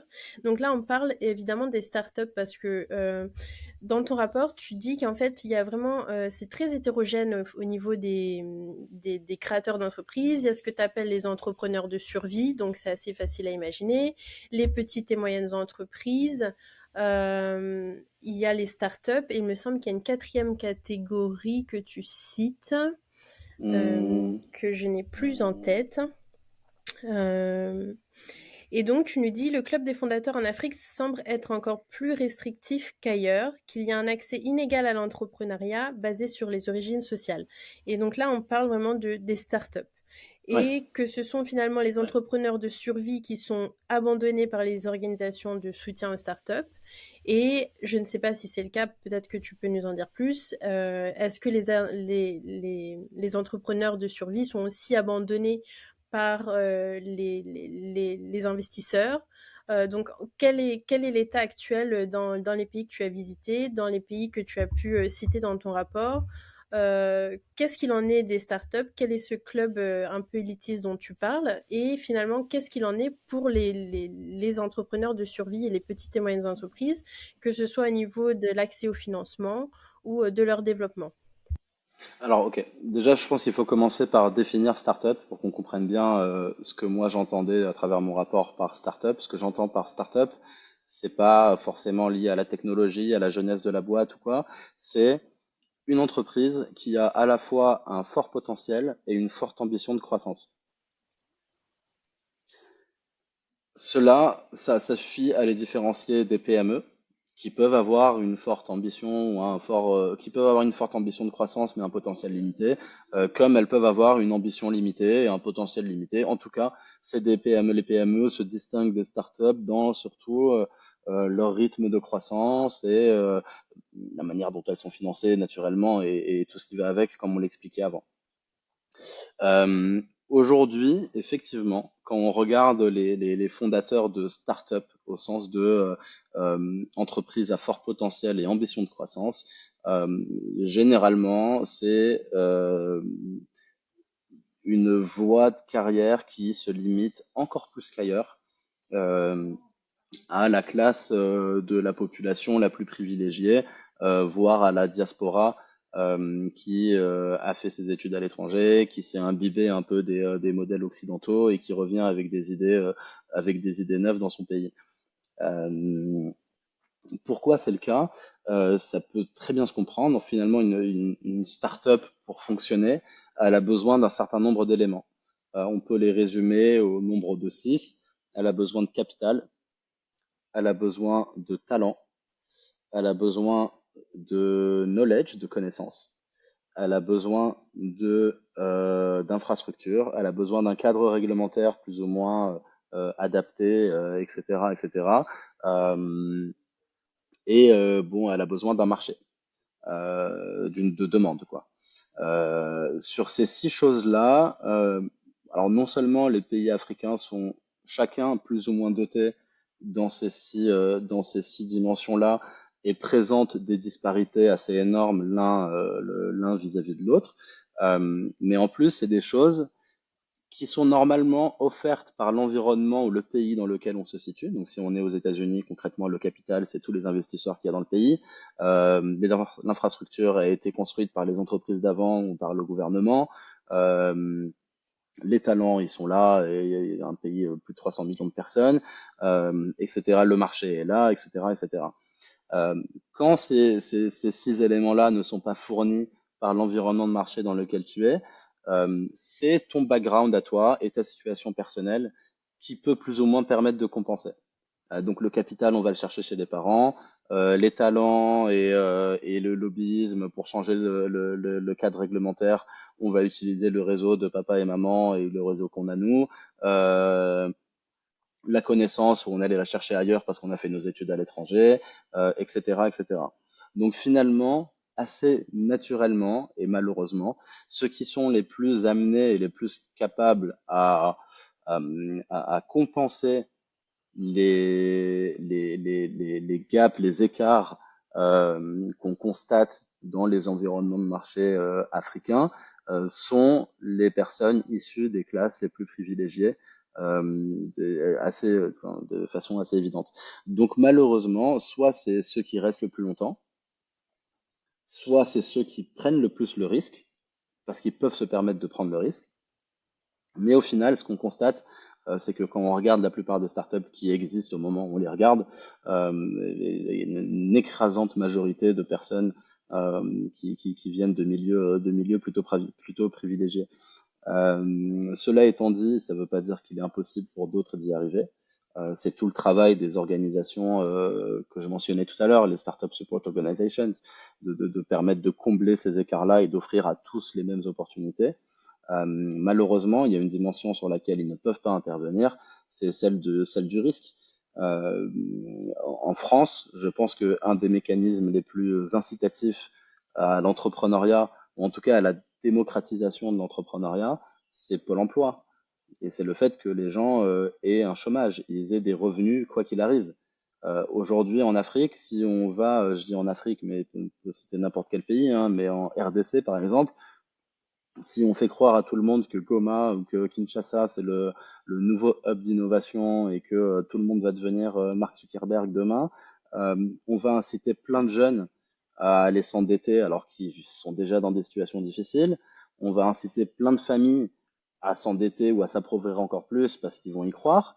Et au final, on va vendre du rêve à des gens qui n'ont quasiment aucune chance de réussir parce qu'ils sont dans des environnements de marché hyper compliqués et on va, au final, qu'est-ce qu'on fait? C'est qu'on est en train de créer. Et après, on va complètement les abandonner quand ils vont perdre leur entreprise et ils vont se retrouver dans une situation encore plus délicate que celle dans laquelle ils étaient auparavant. Personnellement, je trouve ça relativement criminel de faire ça aujourd'hui dans certains pays d'Afrique. Et donc, c'est un vrai sujet qui doit être porté au niveau gouvernemental, mais ou par l'association de plusieurs acteurs différents. Je pense aux acteurs du monde du développement. Il y a moyen de créer des filets de sécurité pour ces gens-là, mais à mon avis, c'est un sujet crucial si on veut demain que la dynamique soit démocratisée à l'ensemble des milieux sociaux. Et donc ça c'est pour répondre à ton point sur effectivement le fait que le Founders Club est encore plus restreint qu'ailleurs, en tout cas qu'en France ou dans d'autres pays développés. Et l'autre point sur les entrepreneurs de survie, c'est effectivement une classe d'entrepreneurs qu'on oublie souvent. Concrètement, c'est des gens qui sont complètement en dehors des circuits de l'emploi, qui n'ont quasiment aucune chance d'y retourner et qui vont imaginer un petit business de subsistance qui peut être généralement de la réparation ou de la vente au micro-détail dans les rues. Ou, donc, concrètement, c'est euh, des ateliers de réparation de voitures, de bricolage. C'est des gens qui vont installer des panneaux solaires, qui vont réparer des climatiseurs, qui vont vendre quelques babioles électroniques, etc. Et c'est surtout un groupe d'entrepreneurs qui peut représenter jusqu'à parfois plus de 15-20% de la force de travail dans un pays. Donc finalement, si en RDC on n'est pas capable d'offrir du chômage ou d'autres revenus sociaux à une population qui est marginalisée en dehors du marché de l'emploi, l'entrepreneuriat de survie vient de façon spontanée compenser un petit peu ça et offre un moyen de subsistance à des populations. C'est capital de soutenir ces gens-là d'un point de vue du développement et d'un point de vue d'émancipation des communautés. En revanche, c'est quelque chose que ne peut absolument pas entendre un VC européen, américain, asiatique ou même africain, parce que c'est quelque chose qui rentre absolument pas dans leur modèle. Et donc là aussi, il faut réussir à penser des startup support, enfin non plus des startup support organizations, mais des support organizations, des business support organizations qui sont capables de soutenir ces gens-là. Il y en a.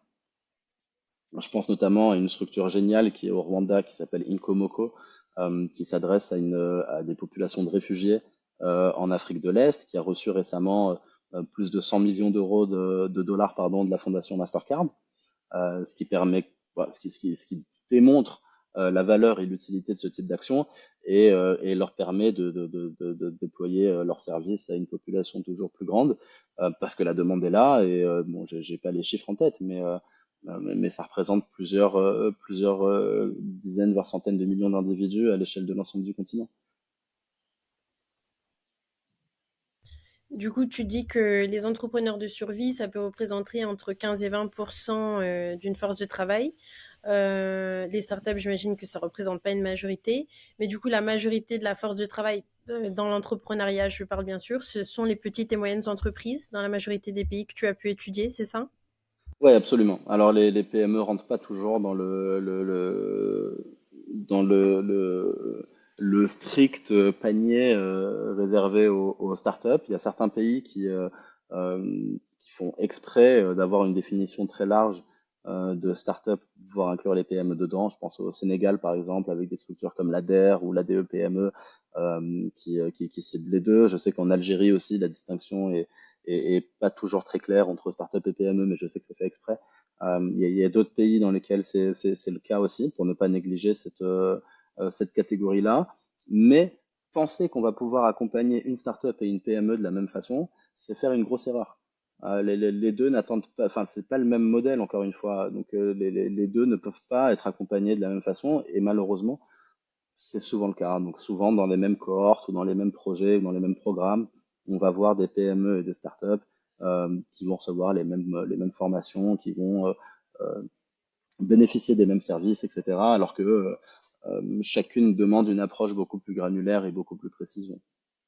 Vraiment intéressant de faire cette distinction-là parce que tu imagines que évidemment qu'on est au courant que voilà, il y a des petites, des moyennes entreprises, des plus grosses entreprises et qu'il y a aussi des startups hein, de manière générale. Mais on nous vend tellement le rêve de la startup qui va devenir une unicorne et qui va devenir cette grosse entreprise que finalement on oublie assez facilement qu'il existe aussi tout simplement des petites et des moyennes entreprises qui ont elles aussi besoin de soutien et besoin de, voilà, de soutien, des fois de financement également. Il y a quelque chose dont tu parles aussi dans ton rapport et tu l'as abordé tout à l'heure. Tu dis que tu n'as pas vu de soutien pour les entrepreneurs après l'échec, dans le sens s'il y a un échec, il n'y a pas du tout de soutien et que ça peut Mm. être, j'imagine, traumatique. Est-ce que tu souhaites parler un petit peu de ce sujet ou quelle était ton Ouais, bien idée sûr, en c'est ce disant que je ça? disais. Ouais, c'est ce que je disais au point juste avant, tu vois, quand je comparais par rapport à Pôle emploi en France, c'est que c'est l'absence de filet de sécurité, et c'est en ça que c'est criminel de pousser autant de gens vers l'entrepreneuriat avant que ce minimum de sécurité-là ne soit mis en place.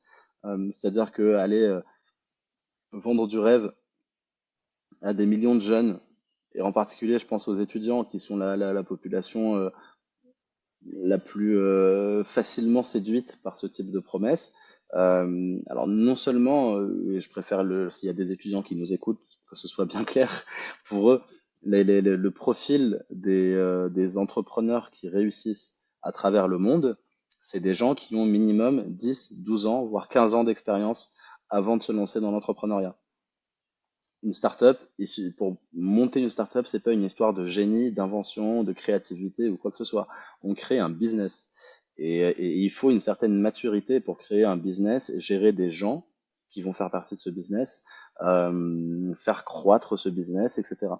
Euh, Donc non seulement on, ce que ça crée, c'est que on incite énormément de jeunes à aller vers là, sans leur parler du goulot d'étranglement qui existe derrière.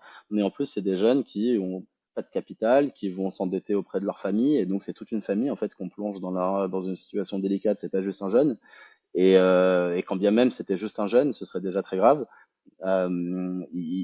Si on n'a pas euh, balayer le terrain et poser les fondations qui permettra à cette jeunesse de minimiser ses chances d'échec. Je ne vais pas parler de maximiser les chances de succès, mais minimiser ses chances d'échec. Euh, En lui offrant des mécanismes de garantie ou des mécanismes un minimum de sécurité, je trouve que c'est très dangereux et c'est fort regrettable, voire ça a des conséquences qui sont vraiment criminelles, quoi. Ok. Un autre point, tu nous dis, et c'est le moment de faire de la diplomatie technologique. Donc évidemment, comme on se doute, les infrastructures technologiques à travers le continent africain sont probablement très inégales et c'est certainement pas les mêmes infrastructures qu'on peut trouver en Europe ou aux États-Unis. Mm. Et que c'est vraiment le moment de faire de la diplomatie technologique, Ouais. voilà, et donc Ouais. voilà, de déployer avant tout des infrastructures sur lesquelles on pourra baser l'entrepreneuriat. Est-ce que tu peux nous en dire plus là-dessus? Ouais, bien sûr. Bah alors ça, je dois confesser que c'est un concept que j'ai emprunté à quelqu'un qui m'a beaucoup aidé pendant mon année de recherche, qui s'appelle Riyad Artani. Donc, en arabe, on se prononce Hartani, mais il y a un H. Qui a une carrière brillante aux États-Unis, mais qui est surtout un homme brillant et plein de sagesse, et qui a fait un petit peu ce que j'ai fait, mais à l'échelle du monde. Et donc, qui allait passer beaucoup de temps, notamment dans les pays d'Asie du Sud-Est pour comprendre comment est-ce que leurs écosystèmes de startups se sont développés là-bas, etc. Et qui du coup on a tiré un certain nombre de leçons, dont celle-ci. C'est que historiquement, quand on regarde la nature des relations entre les pays africains et les grandes entreprises, ça c'est souvent, enfin, cette relation peut être caricaturée en relation top-down. Donc c'est la grande entreprise qui vient exploiter un certain nombre de ressources et qui fait son marché ailleurs. Avec très peu de partage enfin très peu de transfert de connaissances, très peu de transfert technologique, euh, très peu de plein de choses. Alors évidemment, ça a été facilité par une corruption structurelle à peu près à tous les niveaux dans nos pays depuis des décennies.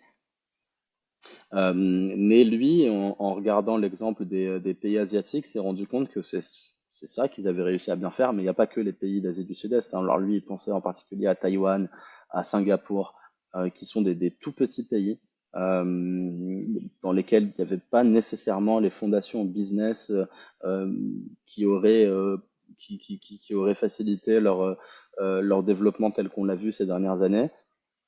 Mais là où ces entreprises ont été fortes, et Israël est un très bon exemple aussi, mais là où ces pays ont été forts, c'est qu'ils ont réussi à négocier avec les géants technologiques. Et là, en ce moment, les Émirats Arabes Unis le font parfaitement bien également. Donc, en gros, c'est OK, on vous autorise à venir, vous venez, on va vous donner plein d'avantages pour que vous veniez, parce que ça nous intéresse que vous veniez.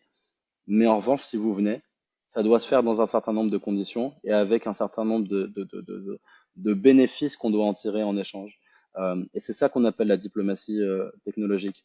Concrètement, je vois beaucoup de pays, notamment le Kenya, qui s'emballent et qui tout azimut sur Starlink et sur l'Internet satellitaire.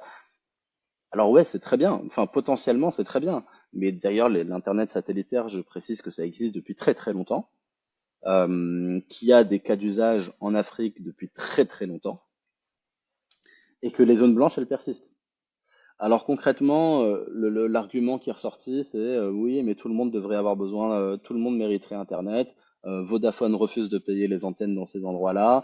Le gouvernement n'a pas les moyens de les payer. Pourquoi ces gens-là pourquoi on devrait priver ces gens-là d'Internet? Bah, est-ce qu'ils en ont besoin déjà, ces gens-là, d'Internet? Si on parle de gens qui vivent de Maasai, qui vivent historiquement de façon pastorale, est-ce qu'on a vraiment besoin de leur mettre Twitter et Facebook entre les mains, quoi? Enfin, ça, c'est une première question qu'on doit se poser.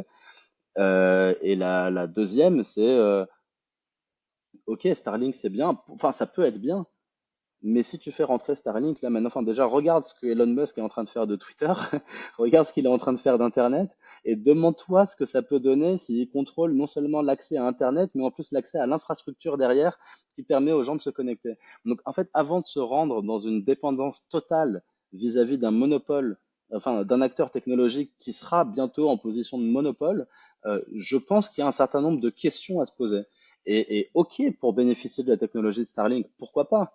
Mais dans certaines conditions. C'est-à-dire que où vont nos données, où sont-elles stockées, à qui appartiennent-elles, comment on fait pour les récupérer, comment on fait pour en contrôler l'usage. Et une fois qu'on a accès à Starlink, comment on fait pour être sûr qu'on va avoir accès à un Internet neutre et pas à ce que Elon Musk veut montrer aux Kenyans ou ce qu'Elon Musk veut montrer aux Maasai, quoi. Donc c'est exactement ça que j'entends par diplomatie technologique. C'est réussir à comprendre. Bah déjà, ça veut dire bien comprendre la technologie, bien comprendre les prérequis qu'il y a à l'implantation de cette technologie, bien comprendre les conséquences qu'il peut y avoir à l'implantation de cette technologie, et ensuite s'assurer que dans le fonctionnement et l'usage de cette technologie, euh, eh ben, l'intérêt des Kenyans, en l'occurrence, soit préservé.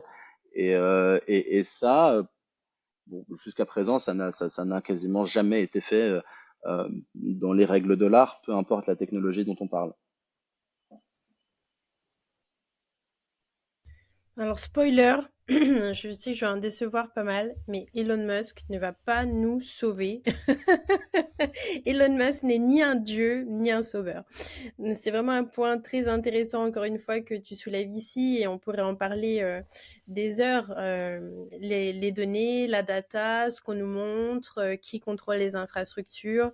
Encore une fois, là, c'est des sujets vraiment très lourds, très importants, mais qui méritent qu'on en parle et qui méritent qu'on se questionne. Il faut qu'on se questionne, il faut qu'on se questionne plus et qu'on ne Mm. choisisse pas forcément les solutions de facilité. Et c'est vrai que l'Internet, maintenant, c'est considéré comme quelque chose de vital. Mais je pense que plus ça va aller, qu'est-ce qu'on va trouver de plus en plus sur l'internet? Je suis moi-même effrayée. Alors évidemment, l'intelligence artificielle, c'est un outil absolument génial, comme la technologie blockchain, etc. Mais je suis vraiment effrayée de voir comment l'intelligence artificielle commence à prendre énormément de place sur l'internet, que ce soit dans la création de vidéos, la création d'articles de news, que ce soit dans tout un tas de choses. Et donc, on se dit, mais qu'est-ce qu'on va avoir sur l'Internet, en fait, finalement, dans 10 ans? On Ouais, peut commencer exactement. à Ouais. se poser ce genre de questions. Ouais, non, mais absolument. Tu le disais tout à l'heure, Ouais, hein, non, en mais disant que absolument. la technologie était neutre, c'était ni bien ni mal. Ça me fait penser à une citation de Noam Chomsky que j'adore, qui dit que la technologie, c'est comme un marteau. Concrètement, on peut l'utiliser pour construire des maisons, ou on peut l'utiliser pour casser des doigts et torturer des gens. Mais en soi, c'est un marteau. Donc finalement, c'est exactement la même chose, que ce soit la connectivité spatiale, qu'on parle d'intelligence artificielle, de blockchain ou peu importe, c'est d'abord à nous. Et c'est pour ça que je pense que là-dessus, c'est important qu'on se responsabilise et qu'on arrête que ce soit, qu'on arrête que la solution vienne des autres. Moi, je m'attends pas à ce que ce soit Elon Musk de lui-même qui vienne dire, oh non, mais vous êtes gentil au Kenya, moi je vais pas le faire comme ça pour vous. Allez, parce que vous êtes gentil, je vais changer mon modèle et je vais le faire comme ci et comme ça. C'est pas possible. Ça n'a jamais fonctionné comme ça. Donc c'est à nous de comprendre, c'est à nous d'envisager et d'anticiper les usages qu'on veut en faire, et c'est à nous d'entrer en négociation. Et c'est cette négociation-là que j'appelle la diplomatie technologique. En tout cas que Riyad appelle la diplomatie technologique et que concept que je lui ai emprunté. Ça marche. Responsabilité, voilà, c'est exactement le mot. On vit dans une ère de la responsabilité. Enfin, où on doit se diriger vers la responsabilité. Et ça me fait penser à ce sujet de blockchain et de crypto. Par exemple, dans le concept des cryptos, bah, tu dois gérer ta propre crypto wallet, donc qui est censé être ton compte bancaire de crypto, ton portefeuille de crypto. Et si tu perds tes coordonnées, si tu perds ton numéro de wallet, de portefeuille, ben, tu peux pas appeler ta banque. peux pas appeler Binance et de leur dire non, mais là j'ai perdu mon numéro, est-ce que vous pouvez remettre en place mon compte, etc. Et donc ça fait peur. Ça fait peur parce que ça veut dire qu'on va devoir prendre, par exemple, dans l'exemple des cryptos, responsabilité. On va devoir prendre responsabilité pour nos finances, pour nos données, pour tout ce genre de choses. Et ça, je pense que ça fait extrêmement peur parce que aussi, finalement, suite à toutes ces idées, bah, le colonialisme, etc., c'est aussi des concepts où on a toujours été, on nous a mis une infrastructure, on nous a pris en main et on nous a dirigés par-ci, par-là, etc. Et là, on dit, bah, ah oui, bah, vous voulez que les choses changent, bah ok, mais il va falloir prendre des responsabilités. Et ça va sur tout un tas de sujets. Ça va, comme tu parlais au début du podcast, sur l'écologie, par exemple, ce qu'on consomme, ce qu'on achète, choisir entre le confort d'acheter ce qu'on a envie, mais c'est dans une belle petite boîte plastique avec tout un tas d'une boîte inutile, un plastique inutile, et de se dire, bah non, bah, je le mets juste à la poubelle, de toute façon, je vais sortir les poubelles, et puis il y a le camion de poubelle qui va venir chercher ça, et puis moi, je m'en occupe Hmm, plus. Et puis finalement, prendre responsabilité, c'est se dire, mais ça va où tous ces plastiques que j'ai achetés? C'est exactement, ouais. vraiment, je pense qu'on se dirige vers l'ère de la responsabilité. Ah bah, j'espère que tu as raison.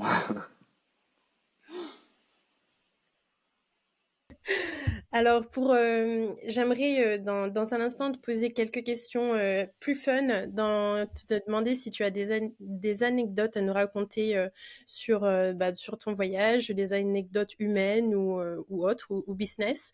Mais avant tout, je voudrais juste faire une petite récapitulation rapide. Donc, on va bien sûr partager le lien de ton rapport qui se trouve en 2 exemplaires, à la fois une version courte pour les gens qui n'ont pas forcément qui n'ont pas le temps de lire, mais qui veulent connaître l'essentiel, et une version beaucoup plus longue, beaucoup plus en détail.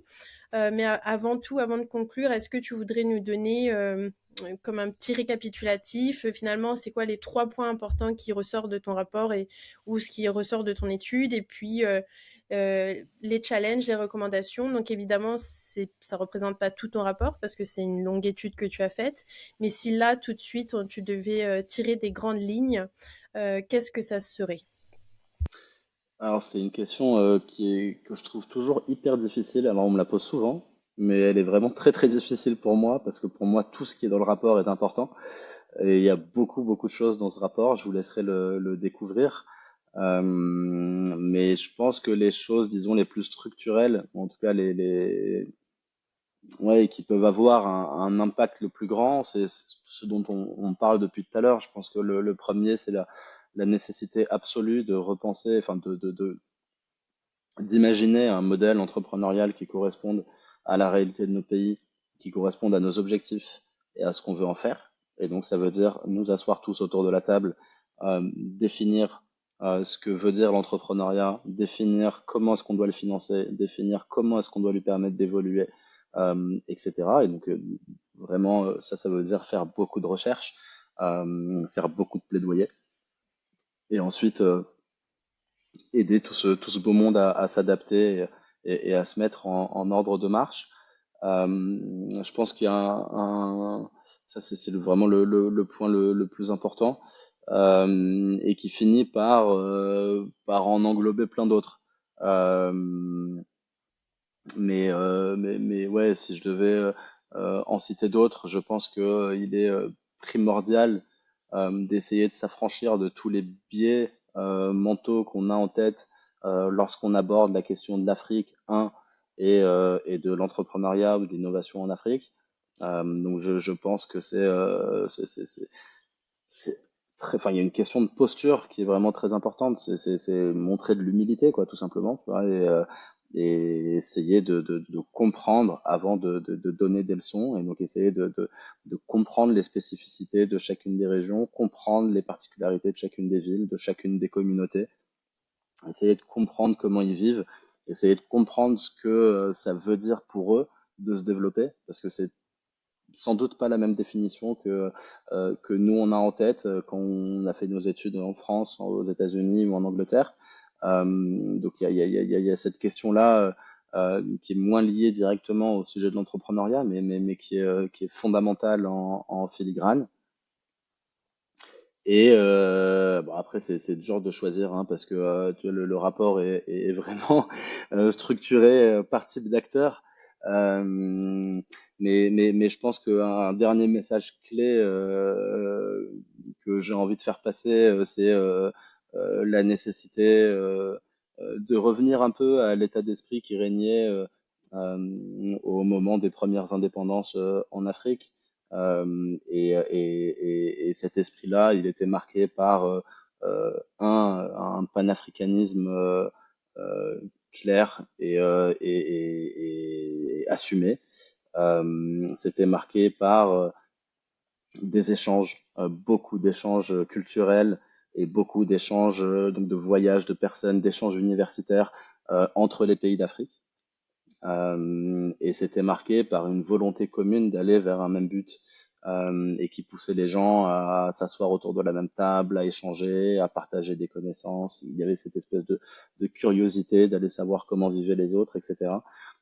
Et je pense que depuis ce moment-là jusqu'à aujourd'hui, chacun des pays d'Afrique s'est beaucoup trop pensé dans une relation verticale avec le Nord ou avec l'Ouest. Euh, en omettant complètement les rapports horizontaux qu'ils pouvaient avoir avec ces pays voisins, avec les pays limitrophes. Euh, et, et, euh, et je pense que c'est important de revenir, de revenir assez un peu à ces principes-là si on veut commencer à réfléchir et à aller dans la bonne direction. Alors j'ai fait exprès de choisir trois thématiques, ou en tout cas trois points qui sont en chapeau, quoi, et qui traitent pas directement des informations que vous allez trouver dans le rapport. Je vous laisserai les lire et les découvrir directement. Merci Abderrahmane, merci pour tout ça. Alors maintenant la partie fun du podcast, même si j'ai trouvé jusqu'ici j'ai trouvé ça fun, mais encore plus fun. Est-ce que tu souhaiterais nous partager des anecdotes à la fois humaines ou business ou vraiment des choses très intéressantes? Tu disais que pendant ton voyage, pendant ton étude, tu donnais aussi des cours à Sciences Po et qu'à chaque fois tu étudiais différentes thématiques, donc ça peut aussi très bien être ça. Donc, qu'est-ce que tu souhaiterais partager avec nous sur ces sujets-là? Bon, il y a plein de choses que je peux partager de plus ou moins fun. Je pense qu'une des grosses surprises que j'ai eues en me baladant, en particulier en Afrique francophone, c'est que je m'attendais à ce que ce soit vraiment francophone. Au final, dans chacun des pays où je suis allé, que ce soit le Sénégal, la Côte d'Ivoire, le Bénin, le Togo, finalement, les gens qui parlent réellement français, c'est à peine 10-15% de la population. Donc l'immersion que j'imaginais, les mélanges, etc., ont dû se faire de façon un peu différente. Sinon, j'ai dû m'adapter, j'ai dû apprendre à parler avec les mains, essayer de se faire comprendre euh, plus par intonation que réellement avec des mots, et puis surtout en observant beaucoup. Donc ça c'est bon, ça a été une grosse surprise, mais bon, j'ai quand même réussi à m'adapter un petit peu. Mais oui, il faut Donc, savoir. excuse-moi, c'était des patois, des langues locales qui étaient Ouais, parlées et non le français ouais, propre. absolument, Ok. ouais, absolument. Quand on est à Dakar, la plupart des gens parlent Wolof en fait, hein, ils parlent pas du tout français. C'est surtout les Libanais qui parlent français ou les Sénégalais qui ont fait des études et des études supérieures. Donc finalement, il y en a pas énormément. Ou bien les personnes âgées sénégalaises qui ont été du coup à l'école française à l'époque. Euh, Ça, c'est assez marrant aussi de voir ce clivage générationnel. Bon, je le voyais déjà aussi à mon échelle, mais c'est vrai que c'est marrant de constater que c'est la même chose dans tous les pays colonisés, que toutes les personnes de plus de 60 ans bah, parlent et comprennent mieux le français souvent que leur langue locale, parce qu'ils ont été formés et éduqués à ça, et que pendant les 10 ou 15 ans après l'indépendance du pays, c'est la langue qui a continué à dominer complètement la société. Euh, Ça, c'était assez rigolo. Je pense que j'ai pris beaucoup de plaisir aussi à noter des similarités entre l'Afrique du Nord et l'Afrique subsaharienne, que beaucoup trop de gens ont tendance à opposer, ou en tout cas à considérer comme deux ensembles différents.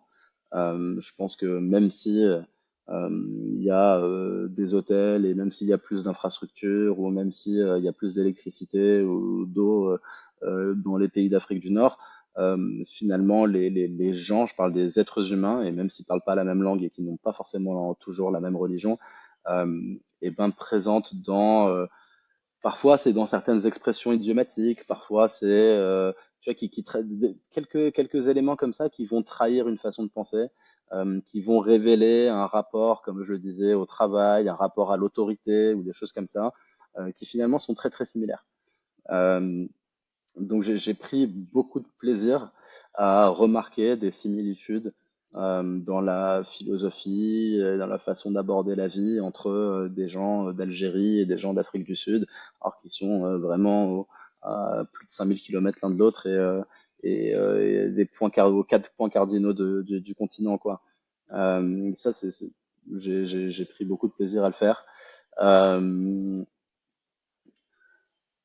il a fallu montrer une certaine ouverture par rapport à des préparations alimentaires parfois surprenantes ou parfois que je n'imaginais pas, mais Comme quoi? qui sont très enrichissantes et très bonnes. Comme quoi, ouais, je vous invite à tester la viande de brousse en Côte d'Ivoire. J'en dirai pas plus, mais je vous invite à essayer.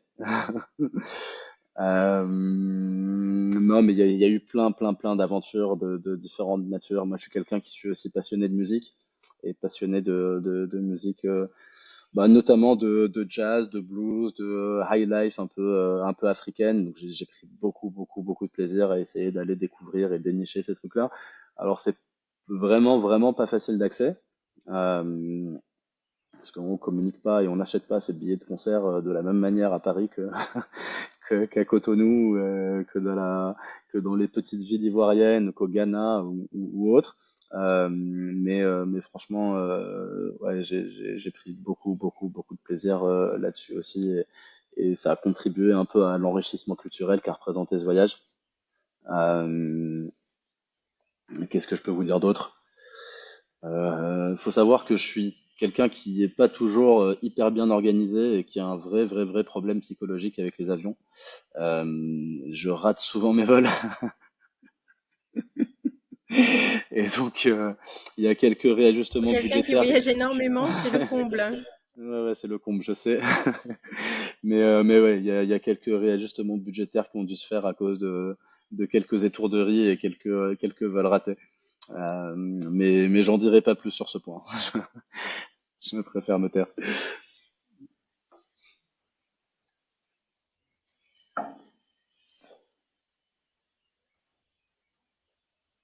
Ok. Eh bien, avant de passer à la question bonus, où je vais te poser encore des questions encore plus fun et également te parler de l'Algérie, donc là, d'où tu es originaire.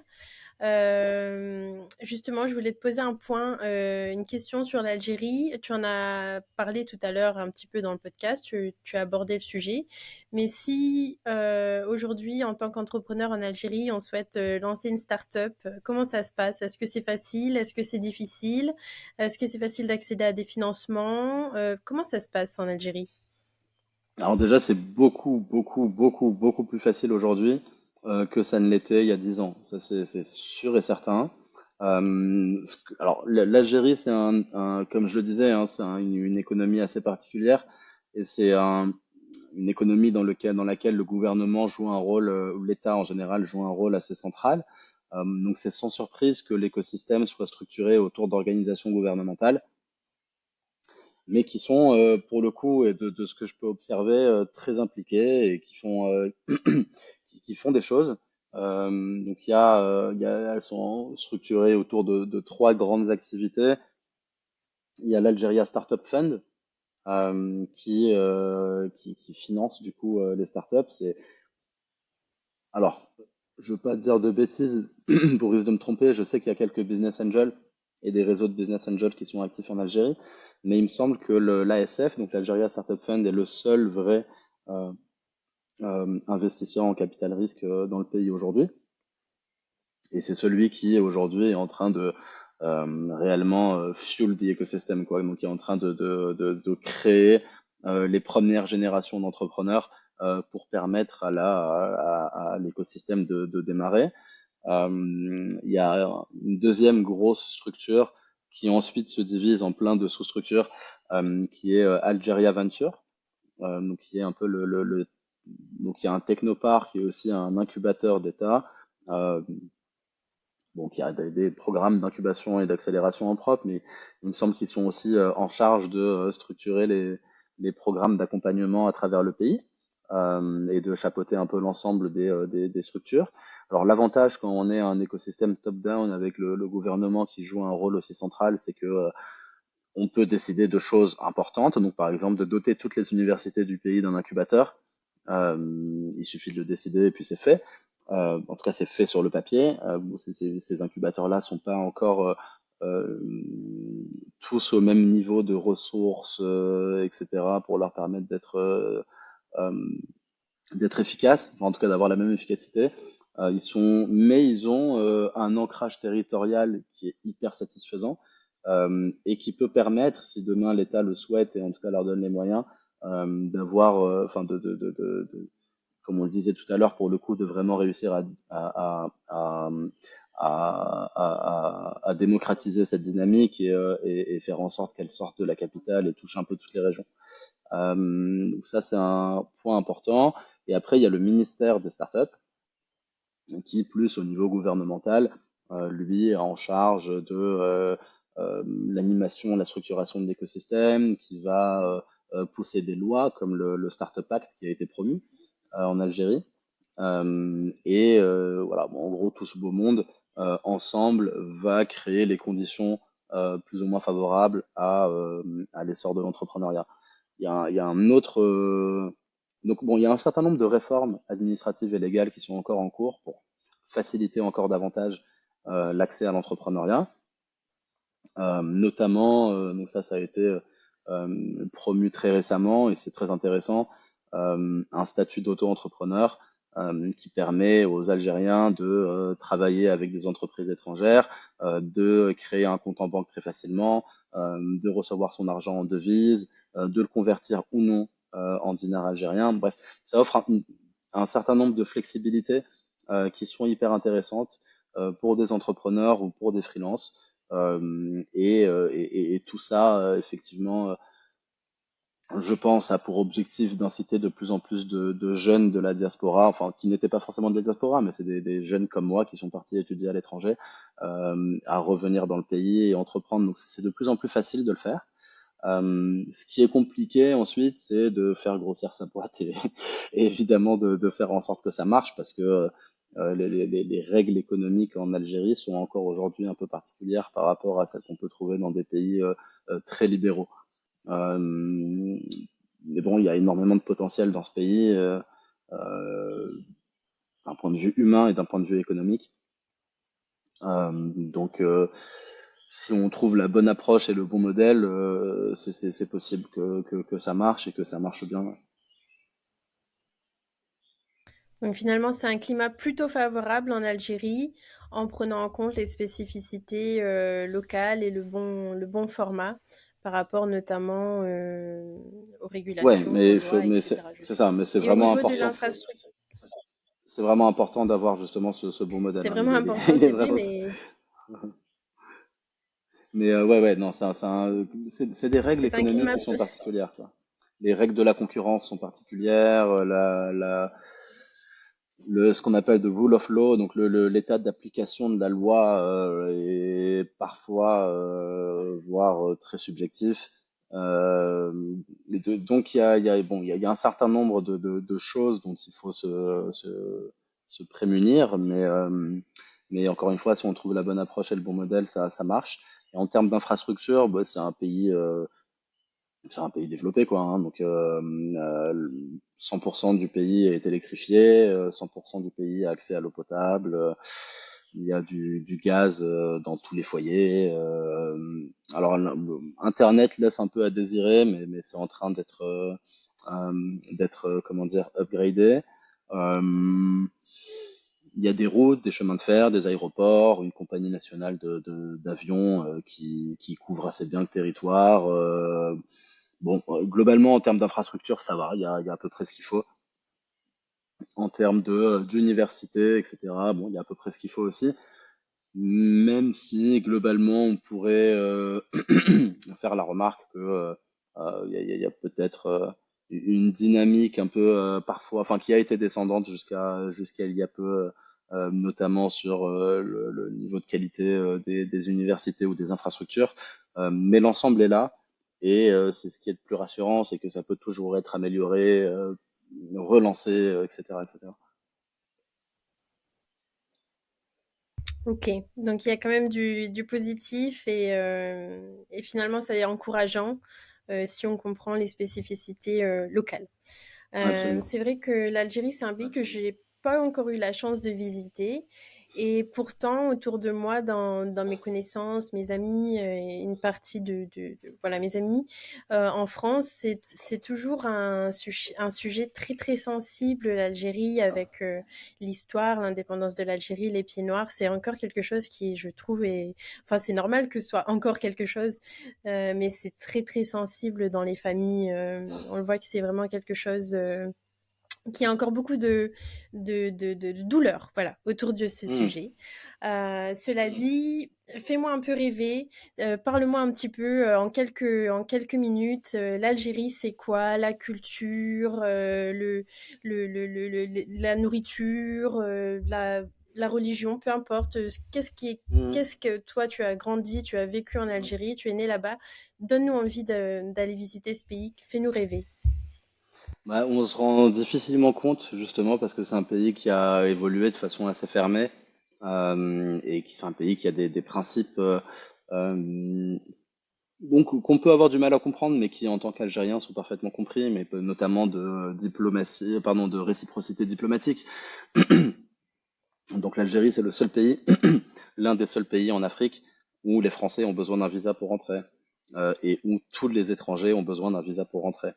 Euh, bon, je me permets d'ouvrir une petite parenthèse, mais moi j'ai trouvé ça Ce n'est pas assez choquant, scandaleux. cela dit, hein. Non, absolument pas. Ce qui est choquant, et c'est la parenthèse que je voulais ouvrir, c'est que en tant que titulaire d'un passeport français et algérien, donc de nationalité africaine, j'ai voyagé beaucoup plus facilement avec mon passeport français que je n'aurais pu le faire avec mon passeport algérien. Donc si des gouvernements et des ministres des Affaires étrangères nous écoutent, je tiens à dire que c'est un véritable scandale qu'en tant qu'Algérien et qu'Africain, je doive présenter mon passeport français pour rentrer sans visa dans un pays voisin, alors que si j'étais Algérien, il aurait fallu que je fasse ma demande à l'ambassade, que j'attende plusieurs mois d'avoir un retour, etc., etc., avant de pouvoir voyager. Donc c'est pour ça que l'Algérie n'est pas autant visitée que les pays voisins comme la Tunisie, le Maroc, etc. Mais pour autant, je trouve que c'est un pays qui est hyper riche à plein de niveaux différents. Si on s'intéresse aux êtres humains, donc aux gens, c'est un pays qui est grand, donc d'un point de vue géographique, c'est le plus grand pays d'Afrique.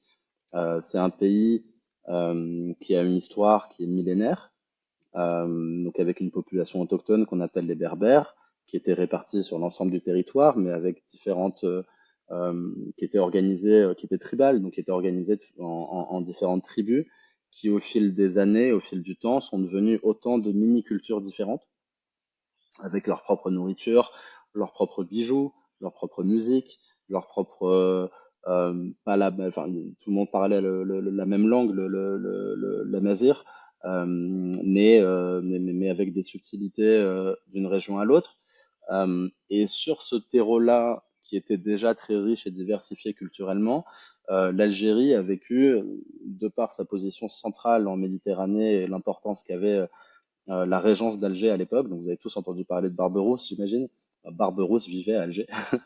Et donc, de par l'importance de la régence d'Alger, etc., c'est un pays qui a toujours accueilli des vagues et des vagues de colonisation et de mélange culturel. Ça a commencé par les Phéniciens, ça s'est fini avec les Français, mais entre-temps, il y a eu les Romains, il y a eu l'Empire ottoman, il y a eu les Arabes, il y a eu, enfin, il y a eu plein de mélanges culturels qui se sont faits à travers les siècles. Et donc, ça crée aujourd'hui en Algérie une richesse culturelle qu'il est difficile de retrouver ailleurs. Qu'on parle de musique, qu'on parle de gastronomie, qu'on parle d'habitude, qu'on parle de mœurs, enfin peu importe le sujet, d'art, voilà, il y a une richesse et une diversité culturelle que sincèrement on retrouve très très difficilement ailleurs. Et au-delà de ça, donc ça c'est, ouais, au-delà de ça, je pense que un aspect qui est particulièrement agréable quand on visite l'Algérie aujourd'hui, c'est de se rendre compte que cette diversité, cette richesse culturelle, elle est restée très authentique. Donc, parce que c'est un pays qui a été fermé au tourisme, parce que c'est un pays qui a été fermé aux échanges commerciaux avec à l'international pendant très longtemps, parce que c'est un pays qui a quasiment évolué en autarcie et de façon fermée depuis son indépendance. C'est un pays qui a conservé ses valeurs et c'est un pays qui a conservé un peu son histoire. Alors en interne, on a plein de problèmes. Politiquement, on s'est plutôt arabisé sur les dernières années. Ça n'a pas suffi à effacer évidemment la richesse culturelle dont je te parlais juste avant, mais d'ailleurs on y est vite revenu. Mais, euh, mais, mais, mais globalement, euh, aujourd'hui, quand on visite l'Algérie et qu'on parle aux gens, on trouve une authenticité qu'on retrouve rarement, à la fois dans les valeurs, l'éducation, etc., mais aussi dans la culture et la fierté de montrer et de partager sa culture qui est très spécifique, hein, à l'endroit où on se trouve. Donc à Alger, c'est très différent de Constantine, qui est très différent de Oran, qui est très différent de Béjaïa, de Tizi Ouzou, et encore plus si on parle de villes dans le désert. Mais cette authenticité-là, elle est difficile à trouver, je pense, et rien que pour ça, ça vaut le coup d'aller visiter le pays et surtout d'aller se mélanger et d'aller parler avec les gens. Donc moi, je vous recommande à chaque fois que vous allez quelque part de faire ce que j'ai mentionné au début, c'est de l'arpentage. Donc on ouvre les yeux, on ouvre les oreilles, on oublie tout et juste on va voir ce qui se passe et on reste ouvert à toute interaction humaine. Et puis au-delà de l'aspect humain et culturel, je pense que, ouais, comme je l'ai dit, c'est un pays qui est immense et qui a aujourd'hui une diversité de paysages qui est assez dingue, hein. Donc il y a 1200 kilomètres de côte, il y a un désert qui est gigantesque, il y a de la montagne et de la neige, on peut skier en Algérie, on peut aller à la plage et avoir l'impression qu'on est en Grèce ou en Italie, on mange bien, on écoute de la bonne musique, on se déplace. Voilà, ça fait autant de raisons de venir, venez.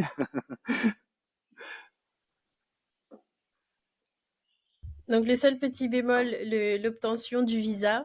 Mais après l'obtention du visa, ça promet de belles vacances et de belles découvertes humaines, hein, et avec une C'est grande ça. diversité. C'est ça. Et puis Ce qu'on finalement, dit pour souvent en moi, tant je trouve que qu'Algérien, c'est l'authenticité... que l'Algérie, ça se mérite. L'Algérie, ça se mérite, ok. C'est un bon point. Et finalement, l'authenticité, c'est ça la vraie richesse, n'est-ce pas? De pouvoir accéder à un beau niveau d'authenticité. C'est finalement, pour moi, c'est le reflet d'un pays riche. C'est un pays qui connaît, qui sait rester authentique et qui se souvient de son histoire et de ses Hmm. valeurs. Donc ça donne vraiment envie. Merci, merci pour ça. Eh ben de rien. Je fais Et puis finalement, l'autopromo de mon pays, ça me fait plaisir. l'Algérie, ça se mérite. Et puis, pour finir ce podcast, juste pour le fun, quel serait, donc parce que j'en profite, comme tu as quand même visité 13 pays à travers le continent africain, c'est pas rien. Si tu devais faire un classement des top 3 pays pour vivre en tant que, disons, digital nomade, freelance ou avec des idées entrepreneuriales, quel serait ton top 3 ou top 4 ou top 5 comme tu as envie, des pays que tu recommanderais, que ce soit du côté anglophone ou francophone, sur le continent Hmm. africain? Bon, pour Digital Nomad, c'est beaucoup plus facile de répondre parce que globalement, ils font leurs chiffres à l'international et ils cherchent juste un endroit plaisant pour vivre. Et à ce moment-là, je dirais que bon, en termes de facilité administrative, de cadre de vie, de beauté, etc., etc., je pense que l'Afrique du Sud, c'est ce qui offre aujourd'hui les conditions parfaites pour un digital nomade parce que il y a une très bonne connexion internet de partout, il y a des coworking de partout, on peut voyager facilement, il n'y a pas forcément besoin de visa, et puis il y a même maintenant un permis pour les digital nomades qui est assez particulier. Euh, je pense que mais bon, après, on peut toujours dire que l'Afrique du Sud, c'est pas vraiment l'Afrique. C'est vrai que ça ressemble plus à la Californie par moment qu'à ce qu'on trouve ailleurs. Mais moi, j'ai eu un gros coup de cœur pour la Tanzanie, à tous les niveaux. Que ce soit en termes de beauté de la nature et du pays, en termes de facilité à se mélanger et connecter avec la population locale, que ce soit bon, vraiment à tous les niveaux. J'ai eu un énorme coup de cœur pour la Tanzanie. Et bon, absolument, évidemment, ça dépend. Si on a un projet entrepreneurial, il faut aller là où il y a un marché suffisamment gros et là où le cadre réglementaire vous permet le plus de faire des choses. Donc là où va tout le monde en ce moment, c'est le Kenya. Euh, c'est une option intéressante. Moi, je recommande. Bon, je n'irai pas personnellement à Nairobi, mais je suis pas un grand fan des mégalopoles, des grosses villes africaines. Je trouve que c'est pas ce qui offre le meilleur cadre de vie. Le Maroc, c'est une option, c'est une très bonne option aussi parce que c'est facile d'accès, on n'a pas spécialement besoin de visa, il y a un niveau d'infrastructure qui est très agréable, etc. Bon, en soi, franchement, ça dépend de la personne, ça dépend qui on est, ça dépend de ce qu'on fait. Moi, personnellement, je sais que j'ai réussi à m'adapter un peu partout et j'ai vraiment aimé partout, j'ai pris du plaisir de partout et j'ai trouvé des bons côtés dans tous les pays où je suis allé. Donc, sincèrement, d'ailleurs, c'est pour ça que je suis toujours nomade, c'est parce que j'arrive tout simplement pas à me décider et j'ai un FOMO énorme sur tous les pays, donc je me vois pas aujourd'hui décider de façon rationnelle à moins d'être obligé de me poser quelque part. Donc j'attends qu'on m'impose ce choix plutôt. Mais non, moi, j'ai envie de vous dire, allez en Afrique, visitez plusieurs pays, rendez-vous compte des différences qu'il y a entre tous ces pays-là. Tu vois, la Côte d'Ivoire et le Sénégal, ça n'a rien à voir en termes d'expérience. Euh, Ça dépend ce qu'on aime, ça dépend ce qu'on veut. Là, je suis en ce moment à l'île Maurice. L'île Maurice, c'est un petit paradis sur Terre. Il y a la fibre au débit de partout. Donc là encore, si on est digital nomade, on peut très bien venir passer quelques mois à Maurice et passer du très très bon temps. Mais voilà, ça dépend qui on est, ce qu'on veut faire, pourquoi, etc. Mais je pense que chaque pays a un peu ses atouts auxquels on est plus ou moins sensible. Bon, si on voulait compter sur toi pour décider du prochain pays dans lequel déménager, c'est foutu. Tu nous encourages vraiment à aller découvrir de nous-mêmes et prendre notre Ouais. propre décision. Ok, c'est noté.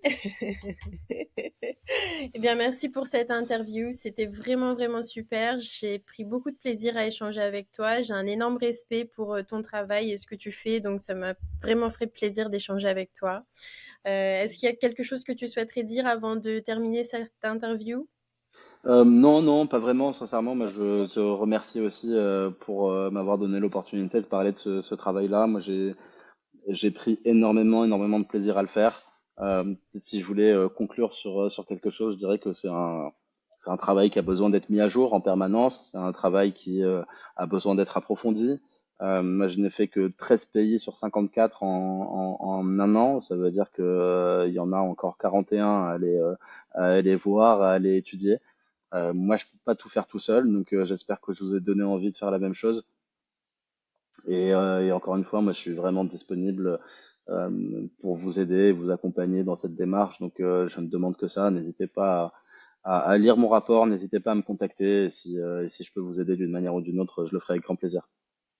Super, merci. On mettra tous les liens, en tout cas, avec le podcast sur la vidéo YouTube et puis dans le partage sur LinkedIn, etc. Merci beaucoup à toi et puis bon retour de Maurice, là où le vent Merci. t'emmène.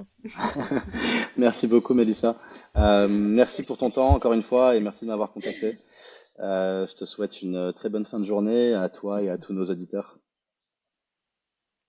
Si vous avez aimé cet épisode, abonnez-vous à ma chaîne et partagez-le avec vos collègues, vos amis. À bientôt sur Africa Tech Rising.